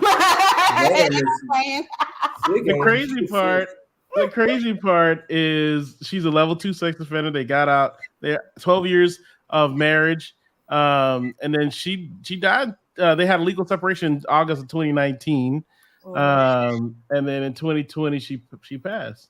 Yeah. So it was like she had to be with him bad. Oh yeah, she did. How many years did she do? I can't even see how many. It wasn't that many. It was maybe like 5. Yeah, 5 or 10. Yeah, 5 to 10, something like that. Oh, she did jail twice. Oh, because she made contact with him while she was. She really groomed. That's grooming 101. Yeah, no, 2 weeks after she got okay. So in February 1998, 2 weeks after completing her jail sentence, Letourneau was found by police in a car with the boy near her home. How old was he then? 98. So let me see how old he. Let me see here. He was a little bit younger than me, so he was probably like 16 at that time. That was 98. That boy was born in. How old was he? 15. He was 15 at that time because he was born in 83. He's born in 83. Okay, he's older then. Okay. Yeah, so he was 15 at the time. So she did it twice and went to prison the second. Oh my gosh. I mean, that's love though. Oh my god. That's love, all right. Oh man. You risk your freedom twice and then still marry him? That's love. Oh man. That little boy loved it. They might have been soulmates. Maybe they got reincarnated and we ain't know, and they were soulmates. And then they had some babies. Oh Lord. I think she was pregnant in jail at one point. Yes, he had the 2 kids. He had to give up custody of 2 kids to his mother. He had alcoholism, suicide in 99. Oh man. I remember that case. These white people, right? He's something else.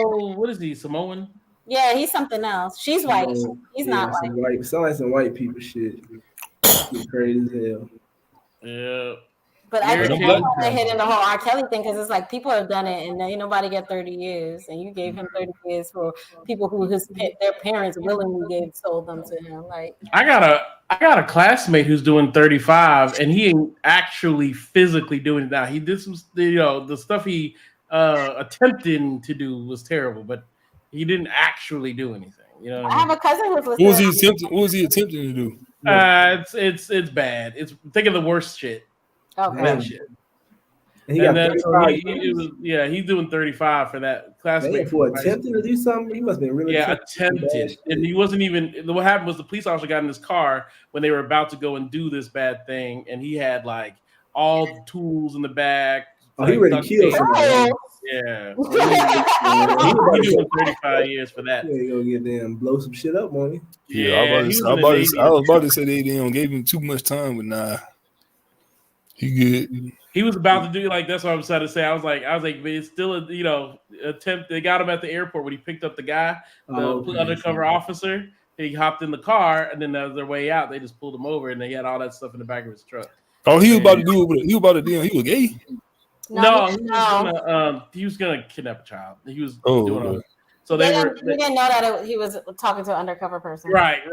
From forums online, and then he got and then he got caught. So he but I'm saying it was a male child. Oh, they don't know. They were gonna pick any child. They were gonna go around. Okay. You know they do that. What was that called? To Catch a Predator. Yeah, I was like To Catch a Predator. Well, To Catch a Predator.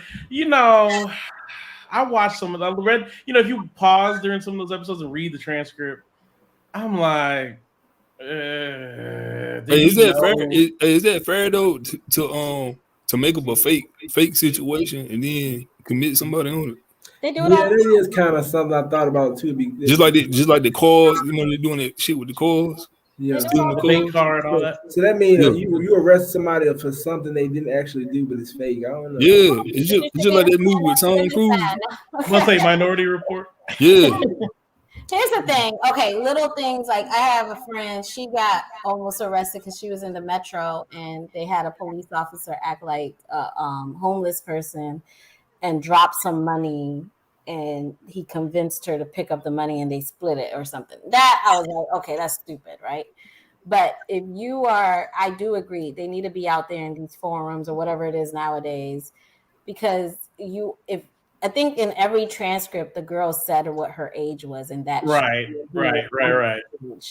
And that means you're fucked up a little bit in the head. Right. So what happened was like when I read the transcript, sometimes it's like they just move on to the next topic, like right after that. And like you know what I mean? Like sometimes it's like it's not like he's like, oh, you're 15. You know what I mean? Like he's like.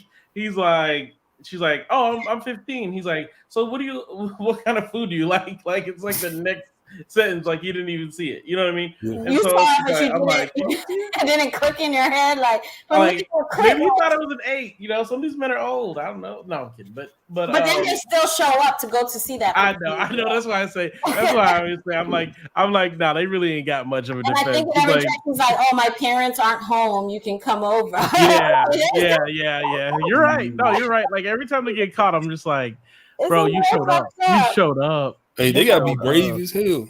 They gotta be brave. She is because you come in my house and my daughter, shit. I got guns, but dude, it's a little fucked up, like. And what conversations do you have? Like, okay, I'm 32 now. I don't know what I'll have with a 23-year-old. Like, we saw how that went. What conversations are you having with them? I mean, you gotta have a sick mind to be sitting up there having a conversation with a 10-year-old. Right. You got a sick ass mind. What are they saying that entices you sexually? Exactly. You know what I mean? Because, you're exactly right. They have to be depraved in some way or extremely. I think women don't really understand how. This is off topic a little bit, but one of the things, D, that I always have to explain to my girlfriends are like, you don't see 90% of men. You know what I'm saying? Like these dudes are out here not fucking. Like there's a lot of dudes out here who are not fucking. Women are always like, man, got all these options. There's all these women around here. I'm like, 90% of dudes ain't fucking. I mean, this whole incel movement was based on that guy who went on that shooting rampage out in California, right? Because he wasn't getting any sex. You know what I mean? Young men are like more likely to be virgins than ever. You know what I mean? So it's like these dudes are like weird guys, you know what I mean, that you probably would never notice. And so they're just pent up. That's the world I don't want to live in with these men, because these men are pent up and they're awkward. And so, the world just doesn't do you any favors when you're awkward. Even awkward women don't want awkward men. So it's hard, you know what I mean? But a lot of But a lot of these dudes who going on these, I ain't gonna say the word, the R word, with multiple women, man, they some dudes who can get pulled. They got they can pull women like the football player, who got caught you know what I'm saying, R word and all them women and shit. Yeah. You know what I'm saying? They said all the women was like, he a nice looking dude. He got he get women. And then he still did it to like, it was like, 10, 12 women. Yeah, they got some issues. You know the football player I'm talking about? Mm. No, I don't know. Yeah, look it up. He this is like a few years ago. I mean, he was like a borderline Hall of Fame player. Mm. I know the Oklahoma police officer. There was an Oklahoma police officer who was who got in trouble. And they were mostly prostitutes that he was. He'd bust them and then he would. I think most of them was non-white. The women, they were black. Most of them were black or Native American. Yep. Yeah. Yeah, that's true. So guys do crazy stuff. I'm just saying, a lot of dudes out here really ain't living the life that I would think. You know what I mean? Like, it's really like a very few men who get a lot of this like stuff. It's just unfair that they got a lot of options. Michael B. Jordan ain't really having that many troubles, but the guy down the street, you know what I mean? Michael B. Jordan famous too, though. So yeah, that's what I'm saying. Well, I'm saying he's famous. I mean, he's an actor, but I mean, if he looked weird, it probably wouldn't work too well. There's some weird actors who can getting women. I mean, you think so? Danny DeVito getting them? Some of them weird rich dudes, they get them. Hell yeah! Look at that dude. Look at that funny looking dude. He got caught with that white dude. Not too long ago that white actor got caught with it. Say he was trying to rape that white dude. He was getting women. Who was that? I forgot his name, man. It was Andy Dick. Yep. Andy Dick. Yep, Andy Dick. Yep. Yo, think he ain't get no women? He rich? Come on. Yeah, Andy Dick weird though. Yeah, it don't matter when you rich though. It's some woman who gonna not kill. Look, Ray Carew did what he did. My cousin said he was locked up with him. Women was hitting him up through the prison cell with letters talking about they want to have his baby after he had somebody killed. That's sick. Yeah, I'm telling you. Money mean a lot to some of these women. They want that's true. Right. Damn.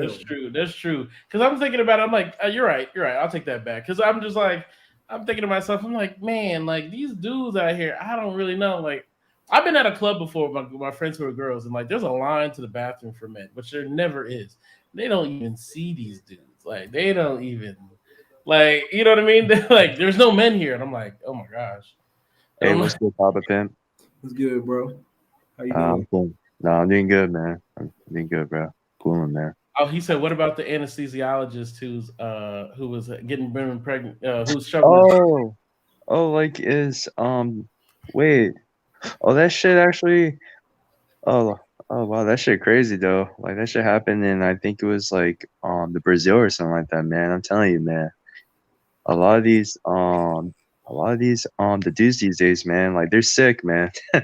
It doesn't matter how much fucking the money you got, your the social class, man. Like I guess pussy changes people, man. I'm telling you, man. they be just making you do stupid shit all the time. Yeah, that guy's. I heard about this. I heard about it. I heard about this shit earlier today. Yeah, shit, that guy's a dumbass, man. Because like it's a high paying job too. Yeah. Crazy. Talking about $400K a year. I'm like, I just don't understand how you just gonna like throw all that away. I mean, but some dudes got, they sick. They got urges, man. They don't know how to. That's the whole point. They don't know how to control them. Dude, like if it's the crazy in general, like you might as well the pay for ass. I mean, like right. It's probably a matter of not even about this. It's probably a matter of power. Power. That's what most. Power hungry, man. That's what those are. That's what when you were talking about that football player. I was thinking to myself, I'm like, it's more power, I think, than it is really like in that. And I agree with you on that. Like some of these dudes, it's like it's not about them not getting any. I can agree with that, but also like it's a power trip. Power hungry, man. A lot of people are power hungry these days, man. So yeah, but. Hey, but the pop in, man. Hey, I got new. Hey, man, I got a new. I'm seeing on that shit, bro. Wait up, can you hear me? Yeah, I can hear you. So you got no. Oh shit. Oh, huh? So you got I'm sorry. Oh, it's like the fucking connection still. I was like fucking stuttering for a bit, but Hey man, like hey man, I got a new the female now, bro. Like she's skinny, man. She's skinny. What race is she? She's the Korean also. Oh, okay, okay. Yeah, How long you been man. talking to her? The 2 weeks now. Yeah, Okay, why you meet her at the gym. Oh, okay, okay. Well, that's why you mostly meet all you women at the gym, right? Yeah, I love. Yeah, I mean like mostly through like the gym and like the school and stuff. So, but yeah, like I took your the guys' like advice and stuff, and it's been working though, But I still love fat women though, man. I can't just. I still love. Yeah. Let me ask you a question. So you went up to her, or she came up to you? No, like for me, I the went up to her, bro. So yeah, Oh, okay, okay. yeah. What's up, though? She's like 25 though. She's like fucking older than me, man. How old are you? I'm 19. Oh, okay, yeah, she got you about 6 years. Okay, Yeah, yeah, man. okay, okay. She might be telling you what to do. He said, hey, "Look, if it feels this good, I'm gonna do what you say." It's not like He said it's he's not submissive. fucking musky though. Yeah, you gonna be submitted to this one. It's not fucking the musky though. Like on the last time though, it's not musky, bro. It's not musky though. I just didn't care at that time, So let me when ask you a question. How many of those big women you were talking to was musty? Shit, I'll be honest, bro. It's probably like 50%. I'll be honest. Damn. So how many were you talking to at the time? Like, Hey, we need to change the subject. 3 or 4. 3 or 4. I'll be honest about it, man. I don't know. Like for me, like I'm just kind of like the whatever and stuff. If it like the smells, I'm still gonna just I'm still gonna hit that shit, man. Like it doesn't matter to me, bro. I don't like fucking to care like if like there's like a tuna smell or like it's just whatever for me, man. So Is D still here? Wow. Is D still here? I was like, yeah, you wild. I just wanted to make sure. Yeah, you wild, bro. Oh my god. How big were these girls though? Because maybe they weren't washing well because there's just a lot to wash. I'll be honest, they're between the 90 to around the 205. Like I'll be honest about it, bro. I don't know. Okay, like for how me, tall were they were like between 5'5" to 5'7" around there. Okay. That's average for American. Yeah, women. that's not. Yeah, I love like these fat, the Asian women though, man. I don't know. I think it's like an addiction for me, man. I don't know. Yeah. But is it so? But I mean, do you think it's easier to get women like that? Those type of women? Well, I mean, yeah, but it kind of shows like a self like reflection of yourself, So that's why I really just, I kind of want to try my best to stay out a big one, but the problem is it's just like I don't know. I think I have an addiction or something, man. I don't know. You said it's a reflection of yourself, correct? Yeah, that's true. Yeah. Okay. Hey, bring one of them on here one day. Yeah, yeah. You know what I'm saying? Yeah, you gonna bring one? Yeah, I want to meet one. Next time, bring one on here, man. You know what I'm saying? Like a big one? Like yeah. You want to meet okay. All right, for sure, man. D. I'm honest about it, I'm not gonna fucking. No, I agree. Look, that's your side, your side hustle thing. I love plus size women, man. I love the plus size Asian woman too, man. Yeah, I love them, man. You know what I'm saying? You Asian, so it match up. You know what I'm saying? They do. Yeah, man. The shout out to Jackie Chan though, but I kind of make him look bad, man. Shit. Hey, man. I'm glad you credit for pulling women in the gym though, because I mean, like that ain't easy to go in the gym and you just pulling like it's easy to you. Eye contact and the choosing signals, like that's how it works. Yeah, I watched a couple of your the videos and stuff, and yeah, it works. Yeah, you just gotta be more self-aware and stuff. You gotta be aware of your surroundings, and you're good to go right there. So let me ask you a question: what is it easy to pull women in the gym or when you in school? I think it's more the school base, more the college base, you know, because where you can just to pick up on the females and shit. Hey, we got somebody right here. D said she really into Asians. Oh really? Oh really? Oh she is? Yeah. They lying to you. Oh, you like on the Korean guys? Huh? Oh, you like the Korean guys? You like the Korean guys or not? No K-pop? Yeah.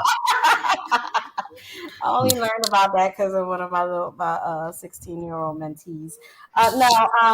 No, I'm more for black Okay. men. I got you. I respect it. Disrespect. I respect your preferences. Yeah, for sure, man. For sure. But, damn, bro, you just put me on the spot like that, man.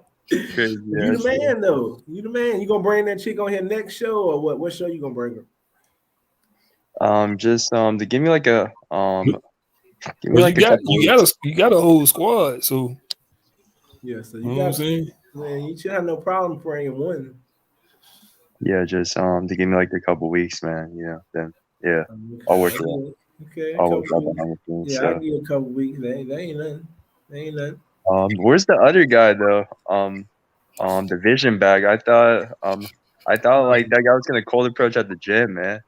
Oh man, he ain't come back on here no more. He know better. He straight kill. It's not easy though because like you just get hella nervous and shit, bro. Like he was acting like, hey, the gym is where hey, you got a woman on the ask. How do you when you in the gym or you know what I'm saying, or any just say the gym, would you wanna do you like guys coming up to you? You asking me? Yeah. I mean, it depends. It depends if I like them. So okay. I'm gonna be honest, like it's just off of attraction or not. You know what though? I mean, it's a few guys that said they like can get women in gym, no problem. But when I'm in the gym, I just don't see men approaching women. Like I said, I've been watching all them. Like I see people who know each other speaking to each other. Exactly. I don't see it much like I really trying to talk. You don't see no man doing pickup videos in the gym. Yeah. Hey yo. No, I saw hey yo, baby. On I saw his one the channel shit. I think like they the cold approach in like the Columbia like at a gym and shit. I don't know. I seen a white dude doing it. Oh yeah, it's a white guy. Yeah, it's a white guy. Yeah.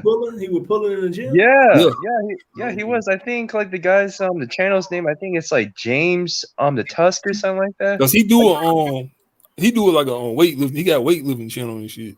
Yeah. Oh, is it the guy named is it I forgot that guy's name. Is it the Dunham guy? The Dunham? Nah, he black. He black. Yeah, Dunham, he did one when he went up to it. He did one. It was different. Though. He was sitting up there. He went up to it. He was showing how you do it. I don't know about that. This shit was kind of corny. On the leg press. Yeah. Like, let me go in there in my gym and start doing cold approaching women. It might not end. Are you gonna do it? Hey, I'm telling you, man, there's a lot of videos out there of women talking shit about dudes. It ain't gonna end well. Like I watch the body language of the women when they're in the gym too. If they ain't giving you no eye, if they're not choosing you, you better leave them alone. It's not gonna go well. I think the best way is if you know her, like you've spoken to her repeatedly through conversation, and then you. Yeah, it's probably easier then. Yeah. Even then, though, some of the chicks they just being nice. They like, hey, how you doing, sir? That's in anywhere, right? Like I can just being nice. You gotta be careful. They don't want to be bothered. I just don't see too much men. Like men don't even bother the women in the gym unless they know them. Like. Yeah, it's usually when they know them. You see the flirting a little bit, but it's usually they know them, and the woman that knows. I will say AOD. You know what I'm saying? I see your form on that squat. You want to squat on this D? Like that's kind of how I don't know. They do reminds Do a boxing class right quick. You do some shit like that though, you gonna get kicked out of the gym. You spinning that bicycle around. You know what I'm saying? You want to take a spin around the block? Nah, that's creepy. But like I said, a lot of dudes, Yo, you got a cold approach at the gym, Papa Pimp, man. You got a fucking cold approach, man. I mean, Can you like at least like most time when I see men and women in the gym and they either boyfriend and girlfriend, they together. It just ain't no. Nah. Hey, what y'all think about that D riding class they got? Yeah, the D riding class. I never seen that. There's a black chick go around hosting a D riding class, and there'll be a whole. Hey, look it up. Damn, look this shit up. It's on World Star. Oh, okay, yeah, I ain't surprised. Can you the cold approach like the big Asian woman for me? The Papa Pimp, like in North Carolina. It's hard to find them though. You know what I'm saying? I don't be just seeing a bunch of big Asian women though. Oh, really? Nah, California. Ain't you in California though? Yeah, I'm in California, my man. Yeah, that's a lot more Asian women than many other. If I see an Asian woman, they ain't big like you talking about. Nah, I love them big and musty, man. I'll be honest. Yeah, you say like I'm big and musty. Yeah, you know what I'm saying?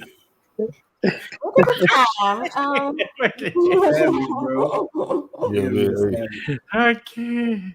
I'm just we gonna have to see some proof. They be at the gym. But I'm gonna say, if you want to do the gym thing, it probably be better to wait till the woman comes out of the gym to say something. Like, let's say you were standing outside the gym on the phone and she come out the gym and she's leaving. That's your best bet to say something to her. It might go off better that way. Yeah, honestly. Hey, but then, in the end, you can't look creepy though. She might think you're trying to stalk her. Exactly. You gotta be careful. That's why it's just not good. It's just not good at all. This motherfucker waited outside. There's so many dudes out here telling me. I had dudes comment on my video talking about the gym is where you go. I was like, the gym? No, it's not easy as you think, man. You just gotta to go with the vibe and the flow. If you get this. I'm trying to figure out like where these gyms, why these dudes is doing this at, because I'm talking about I go to the gym every week and I don't be seeing that. I just don't see what they're talking about. How it's easy. Just go to the 24-hour and you're good to go. All the women I see 3 a.m. That's dudes what is happens. not That's going what up to happens. them. 24-hour fitness, man. I'm telling you. 3 a.m. is the 24-hour fitness, huh? That's when it go down in the gym. I go to Planet Fitness and that's a lot of women be in there. I don't see no dude going up to the women. There's a lot of fat women there, Papa Pimp, man. Oh my God, it's the best place, man. Come on, where's a lot of fat women at? The Planet Fitness. Oh yeah, I'm just saying, like in general, the women I be seeing, nobody going up to them trying to holler at them. Dude, it's Planet Fitness, bro. It's not like 24 hours. I don't know, what's the difference? I doubt it's too much. Planet Fitness is like $10, like $8 a month or whatever. Right. So at the end of the day, 24 hours you to go. saying Planet Fitness is you gonna go in there and start hollering at women? Nah. See, Planet Fitness doesn't like the gym attitude. Like they won't let you like take pics at the pics of yourself and like look at yourself in the mirror. They don't even have mirrors like all over. When I was going to they got mirror. You can take pictures. You got mirror, but they say did they not give you that speech? Did they give you that speech about don't be grunting on the machines? They stopped. I've never been there, bro. No, they do it now. I mean, the ones up here, you could do it now. They stopped doing all of it. They just don't have as heavy weights, so they don't attract certain like bodybuilder type people. I said they even have a sign on mine, like it's a big well, sign. they do. They have all of that, but they stop. They're not as strict. Yeah, they're more on the lenient now. I think, like from what I've heard from people, and said they're more on the lenient now. But I don't know. I don't really rock with the Planet Fitness and stuff. It's just like man, like these the Pizza Fridays, man. Like what kind of shit is this? I think they stopped doing. At least the ones up here, they stopped doing all of that. Like now, it's really a. Are you from California? Or? No. Are you from California? No, really? I'm from DC. Yeah, DC. I ain't never heard of none of that. So, but I mean, they Yeah. stopped doing all of that. They used to have the pizza days and all of that when they first opened. I think that was more to get people. Shit, they ain't doing no pizza days is the ones I be at. Ain't really that. Free bagel Tuesday. This was known for like their pizza days and Smoothie. their gathering. Yeah, they I used to don't do know that a lot. I don't know about none of that. Dude, I just want to free meet some bagel of these Tuesday. guys I just want to actually see some of these guys put some videos up talking about how they go into these gyms just running through picking up women. Hey, they act like it's the club or some Yeah, shit. that's what I'm saying. I want to see it. Like, You know why I don't think it happens as much? Because if you think about if that's your home gym and you go in there, you talk to one, let's say one girl, and it don't happen. And this women talk, right? So you start talking to all the different girls every time you go to the gym. We don't know because we gonna talk. Event like she gonna whisper like, "Girl, don't talk to him. He a hoe." I will say the worst thing is the holla monsters, and girls really don't like to know that they was like you didn't hit on 3, 4, 15. Yeah, like what makes me special? Like I know you hit on like all these other girls in the gym. Unless the only thing, unless you pulling them, like okay, yeah, damn, if he you pulling putting them, yeah, them it's in. different. But If you really like a woman and you go and you approach her and y'all talk, then that's different. But when it's like it's consistently that's just you, that's your MO where you date one for a couple months and then you go on to the next one and it's the same damn gym, we gonna know. That's just like it's like dating somebody you work with. Yeah, you gotta see these motherfuckers every time you go there. But I will say this that when I work somewhere, you more likely to pull a woman at your job than you will. Yeah, but then even that, I'm saying they got problems with it. Yeah. If you want to say we know it got a problem, we just say I'm just saying it's easier to get women a job than it is. Oh, for real though, I have like a fine ass the coworker and shit. You know, she's like fine as hell. She's like the 35 and like the single and shit with like the 2 kids, man. Bro, I don't know, man. I'd be like, man, like she's so fine though, man. I'm like, you 19 with no kids, man. This shit. You just gonna smash. I could be a good stepdaddy, you know. Fuck it, man. For the night. She gonna look at you as a kid. Nah, like she that fucks with my vibe though, you know, like on the work and shit. You know, she's pretty cool though, but I don't know, man. I mean, I really like the older chicks for some reason though. I don't know. I like older chicks, man. Yeah. It's a lot better. It's a lot better, in my opinion, though. When I was your age, when I was your age, it was like a proud moment to pick up a 28-year-old, 30-year-old. You know, you pick up big chicks at 19? No, not big girls, but they was fine women. Nah. Hey. Nah, I did that one time, and I was like, nah, this ain't for me. Hey, Jeff need an alpha female. Yeah, you do. Oh my god. 25-year-old probably an alpha female he talking to. Hey, depending on where you work, though, we got to talk about work. I'm like, depending on where you work. See, when I worked at a restaurant, we used to have like a high turnover. So, you know, you could kind of bust through like the new workers that were only there like 3-4 months and move on to the next. Nobody ever knows. Oh shit! I work at Kohl's and shit, man, and like the females there be fine as hell, dude. I'm not even gonna lie. Yeah, Kohl's. That's nice women. Yeah, I can see that. Only thing bad about talking to women at your job, though, it just ain't good to do that. But, yeah, it's not good though. Like they're usually the bitches on the job. You know, I'll be honest. But like some are cool though at like Kohl's and stuff. But I don't know, man. I really love older women, man. Jeez. Older, big woman, I don't know, heavy set woman, whatever you like, man. I'm gonna say you want a 35-year-old Asian big woman with 2 kids. That's what you really need in your life, right there. I do actually, man. I don't know. You know what I'm saying? You need to be an alpha too, so yeah, but keep you in your place. I'll be a good the stepdad though. You know what? The Jackie Chan did, man. I could be a good stepdad, man. And then let the kids go down handle you too. You ain't my daddy.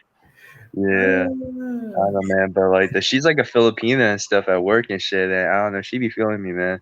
She look good though, man. I'm not gonna lie, man. If Jeff say he get a married wherever he go. Korean. Your game travel. Yeah, like wherever it goes, man. I don't know. Like for me, I don't really have to. The chase and shit, you know, they chase after me. I just, you know, start the small talk and Korean player. I thought he was Korean simp. Okay, yeah. No, no. I mean, like, I have like simp for in the past. I mean, like one time though. I'll be honest about that. I mean, like, we all have fucking simped in the past. You know, it's I got like there's nothing to hide on that, but you know, maybe like one time. Jeff said you're beasting. Beast. Yeah, I can't wait till you actually bring that chick on here though. I want to see her. For sure, man. Yeah. Hey, D said all kept. What you say? he said all cap. Dang, you ain't lying, is you, Jeff? Yeah, I will watch in on that show. yeah. I'll try my best to get the girl on though. Okay. I'll have some other women on here hopefully. So if I don't get it on, bro, then hey, it is what it is. I can't do shit about it, because a lot of these. Man, I want my future, bro. Make no promise you can't keep. Yeah. I'm kept. I'm not like the fucking the brother in chat on the vision back, bro. I thought I'm like that guy was like that guy was fucking the truthful and shit, but I guess he didn't pull it off. So I don't know. Tell you what hurt him so bad is that he didn't come back on the show and come back on the panel like he used to do. You know he was lying. Like he be in the chat, but he won't come up here no more. No, especially and then you bring it up every time you come on the show, so it's just like damn. I want to see him come up here and you come up here and bring this shit up and see what you say. Now, there's nothing wrong, man. I mean, like, bro, I don't fucking I don't like judge people and shit, man. If you got life, but whatever, man. It's on you. He was talking big boy trash, like he knew this happens. That's the thing. Like, hey, look, I'm like, damn. I knew he was captain. I said it to myself. I said, that nigga captain. I called out a couple of dudes. That's why some dudes start coming sideways to me. What's them other guys I called out? Dude talking about he damn. Now, y'all listen to this story. Well, D ain't heard it. Dude talking about he was going somewhere like a car place, trying to buy a car or paying a bill, and gave the chick his number and said she called him back and they started. Nah, he's most likely captain, man. What was it? Yeah, you know old boy. Yeah, but what was the whole? I can't remember the whole he story. He said something about he walked in. I don't know if he was buying a car, trying to pay a bill or something. And he said that when he gave her the money to pay for it, he actually slipped her a note too with his number. And he said, "Oh no, I thought it was different. Like he didn't even ask for the number." Okay, yeah, he ain't asked for the number, but he put his number on a piece of paper and she called it.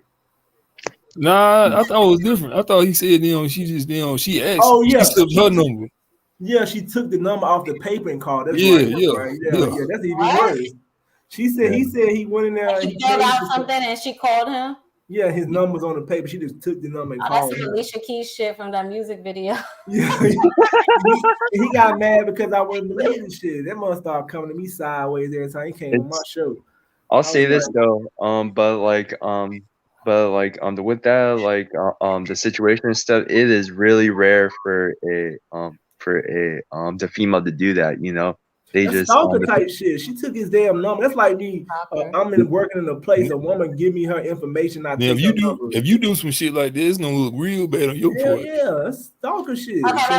Okay, to be transparent, I've done one stalker thing, but I didn't call the person because I don't actually. Women do it. Yeah, hey, I'm saying, what type of stalker shit you do? Okay, when I was in college, there was this store across the street, a food store. And one day I went in there and, I felt like me and homeboy really hit it off. We did, till today we know each other. So I guess it didn't work out. But so I thought we hit it off. When you feel like somebody's the one, all this stuff. So it was right across from my school. And daily when I was at school, I would just sit outside. We had a little bench area, but it faced the restaurant pretty much. I'll just sit there waiting for him to be at work. It took a couple days before we quote unquote bumped into each other again. But I made it feel like it was a. See, you can get away with that though, even though it might have been. Let a man do some shit like that. But I did feel like it was very stalker. But we did end up dating for a while. We still kind of know each other and all that stuff. But It's she an official stalker, you know what I'm saying? So, but it won't be like with a man. It's been totally different though. yeah. Crazy. Well, you didn't know, right? Because it felt natural. Like, oh, there go the girl I met the other day. He didn't know I've been like looking on the lookout. But you know what? It's some dudes wanted. I want my vision back, and some other guy said that they go into Walmarts and women just be following them around Walmart and shit. I was like, what the fuck? I mean, it could happen. I'm not gonna say it. No, they going to Walmart. A woman, I'm talking about women following you around Walmart. Come on. Yeah, if she find you sexy or something, she might want to like give you a chance to speak. Hey, Brian, you ever had that happen with a woman following you around Walmart? A woman will put herself in your area, you know what I'm saying? But I don't know about them walking around Walmart. Yeah, they saying every time they go to a different aisle, a woman walking there too. I was like, hell. Sometimes that could be by chance. Every time? Every time? Women don't stalk men. I mean, like Prime said, maybe a woman might have came in your area, but not everywhere you move, she moved, and that don't make sense. No. I wasn't stalking anybody at that time, but I've had where I'm at Walmart or a store and we just keep bumping into each other in the store. But you know, that's coincidence. Right, but that's what he might take it. He might go home and be like, "Oh, that girl was following me." That was not the case at all. They said these dudes told me that on the show these women were following them. I said, they like, damn, she following me everywhere. They getting treated like celebrities. I don't know if that might be the case. She might just have been in the same aisles when you looking. They said it was normal. It's normal to them. I was like, yeah, right. Especially Walmart, right? Like it's a store that you walk around and. Man, fuck Walmart. Go to Target, man. No, I ain't never been no store, and I ever thought a woman would follow me around. I know she wasn't. And she no, wasn't. I never. It would have been creepy. Sometimes that's by chance. Yeah. But I do have a male friend. He will pick up women at those places. Like, I'll be on the phone, and he's like, yeah, can I have your number? Da, da, da, da. He'll, at first he'll see her, then he'll go look for her again, then ask for her number and stuff. So it happens. It might happen. I don't know. Yeah, but we talking about them. Following. It could happen, but damn. It ain't. I don't believe it. Yo, do you? I don't do it. Must be a celebrity. Follow you. Just ask for the person's number. Make it natural. Right. Yo, you. Yeah. I forgot what I was gonna say. Only celebrities getting followed. Yeah, dude. After he see me, if you see me one more time and you didn't ask, then you're not interested. That's how I take it. Yeah, dudes are. It's more likely a dude following a woman around. That's more likely. Yeah. I've seen it before. Yeah, I've seen that shit. I remember that time. The only time I seen something weird, it was this white dude and this Asian one was following around arguing with him. I was like, what the hell? That shit was weird as hell. I ain't know what was going on. They were arguing. She was trying to get his ass, but that wasn't no damn like I like you shit. That was like you did something. Did they know each other? They might have known each other. Yeah, they did, but he had did something wrong. He was trying to get away. I was like, what the hell going on? Oh. No, like he probably didn't buy her the fucking wonton soup or some shit. No, he sounded like he did some illegal shit. Yeah, she was trying to. He was after his ass. She was mad. I mean, she was mad as hell. He looked like he was like he might have been like he might have groped her or something. Yeah. He was fucking scared to trying to get away. She was crazy. Yeah. Fellas, it's getting late. I gotta go to work in the morning. Yeah. I gotta get ready to go too. I should have got off here at 11, but shit. Hey, I'm gonna holler at y'all. Yeah, I appreciate you coming on. I'm shocked I ain't know that was you, but you didn't show your. I had to look at your picture. Now I know it's you. Yeah, next week maybe I'll be ready if I'm able to come on next week. I'll be ready. For sure. Yeah. Hopefully I can get some more people to come on. I got a lot of people flaked on me though. But it's cool. Can you get more more the big woman on for me, man? Yeah, I would love to hop on, man. I hit up some women, big women. I mean, that might come on. I don't know. I just be hitting up everybody. So, all right. I love big women, man. So I'll hop on. All right, well, I'm gonna holler at y'all. Appreciate y'all coming on the show. All right.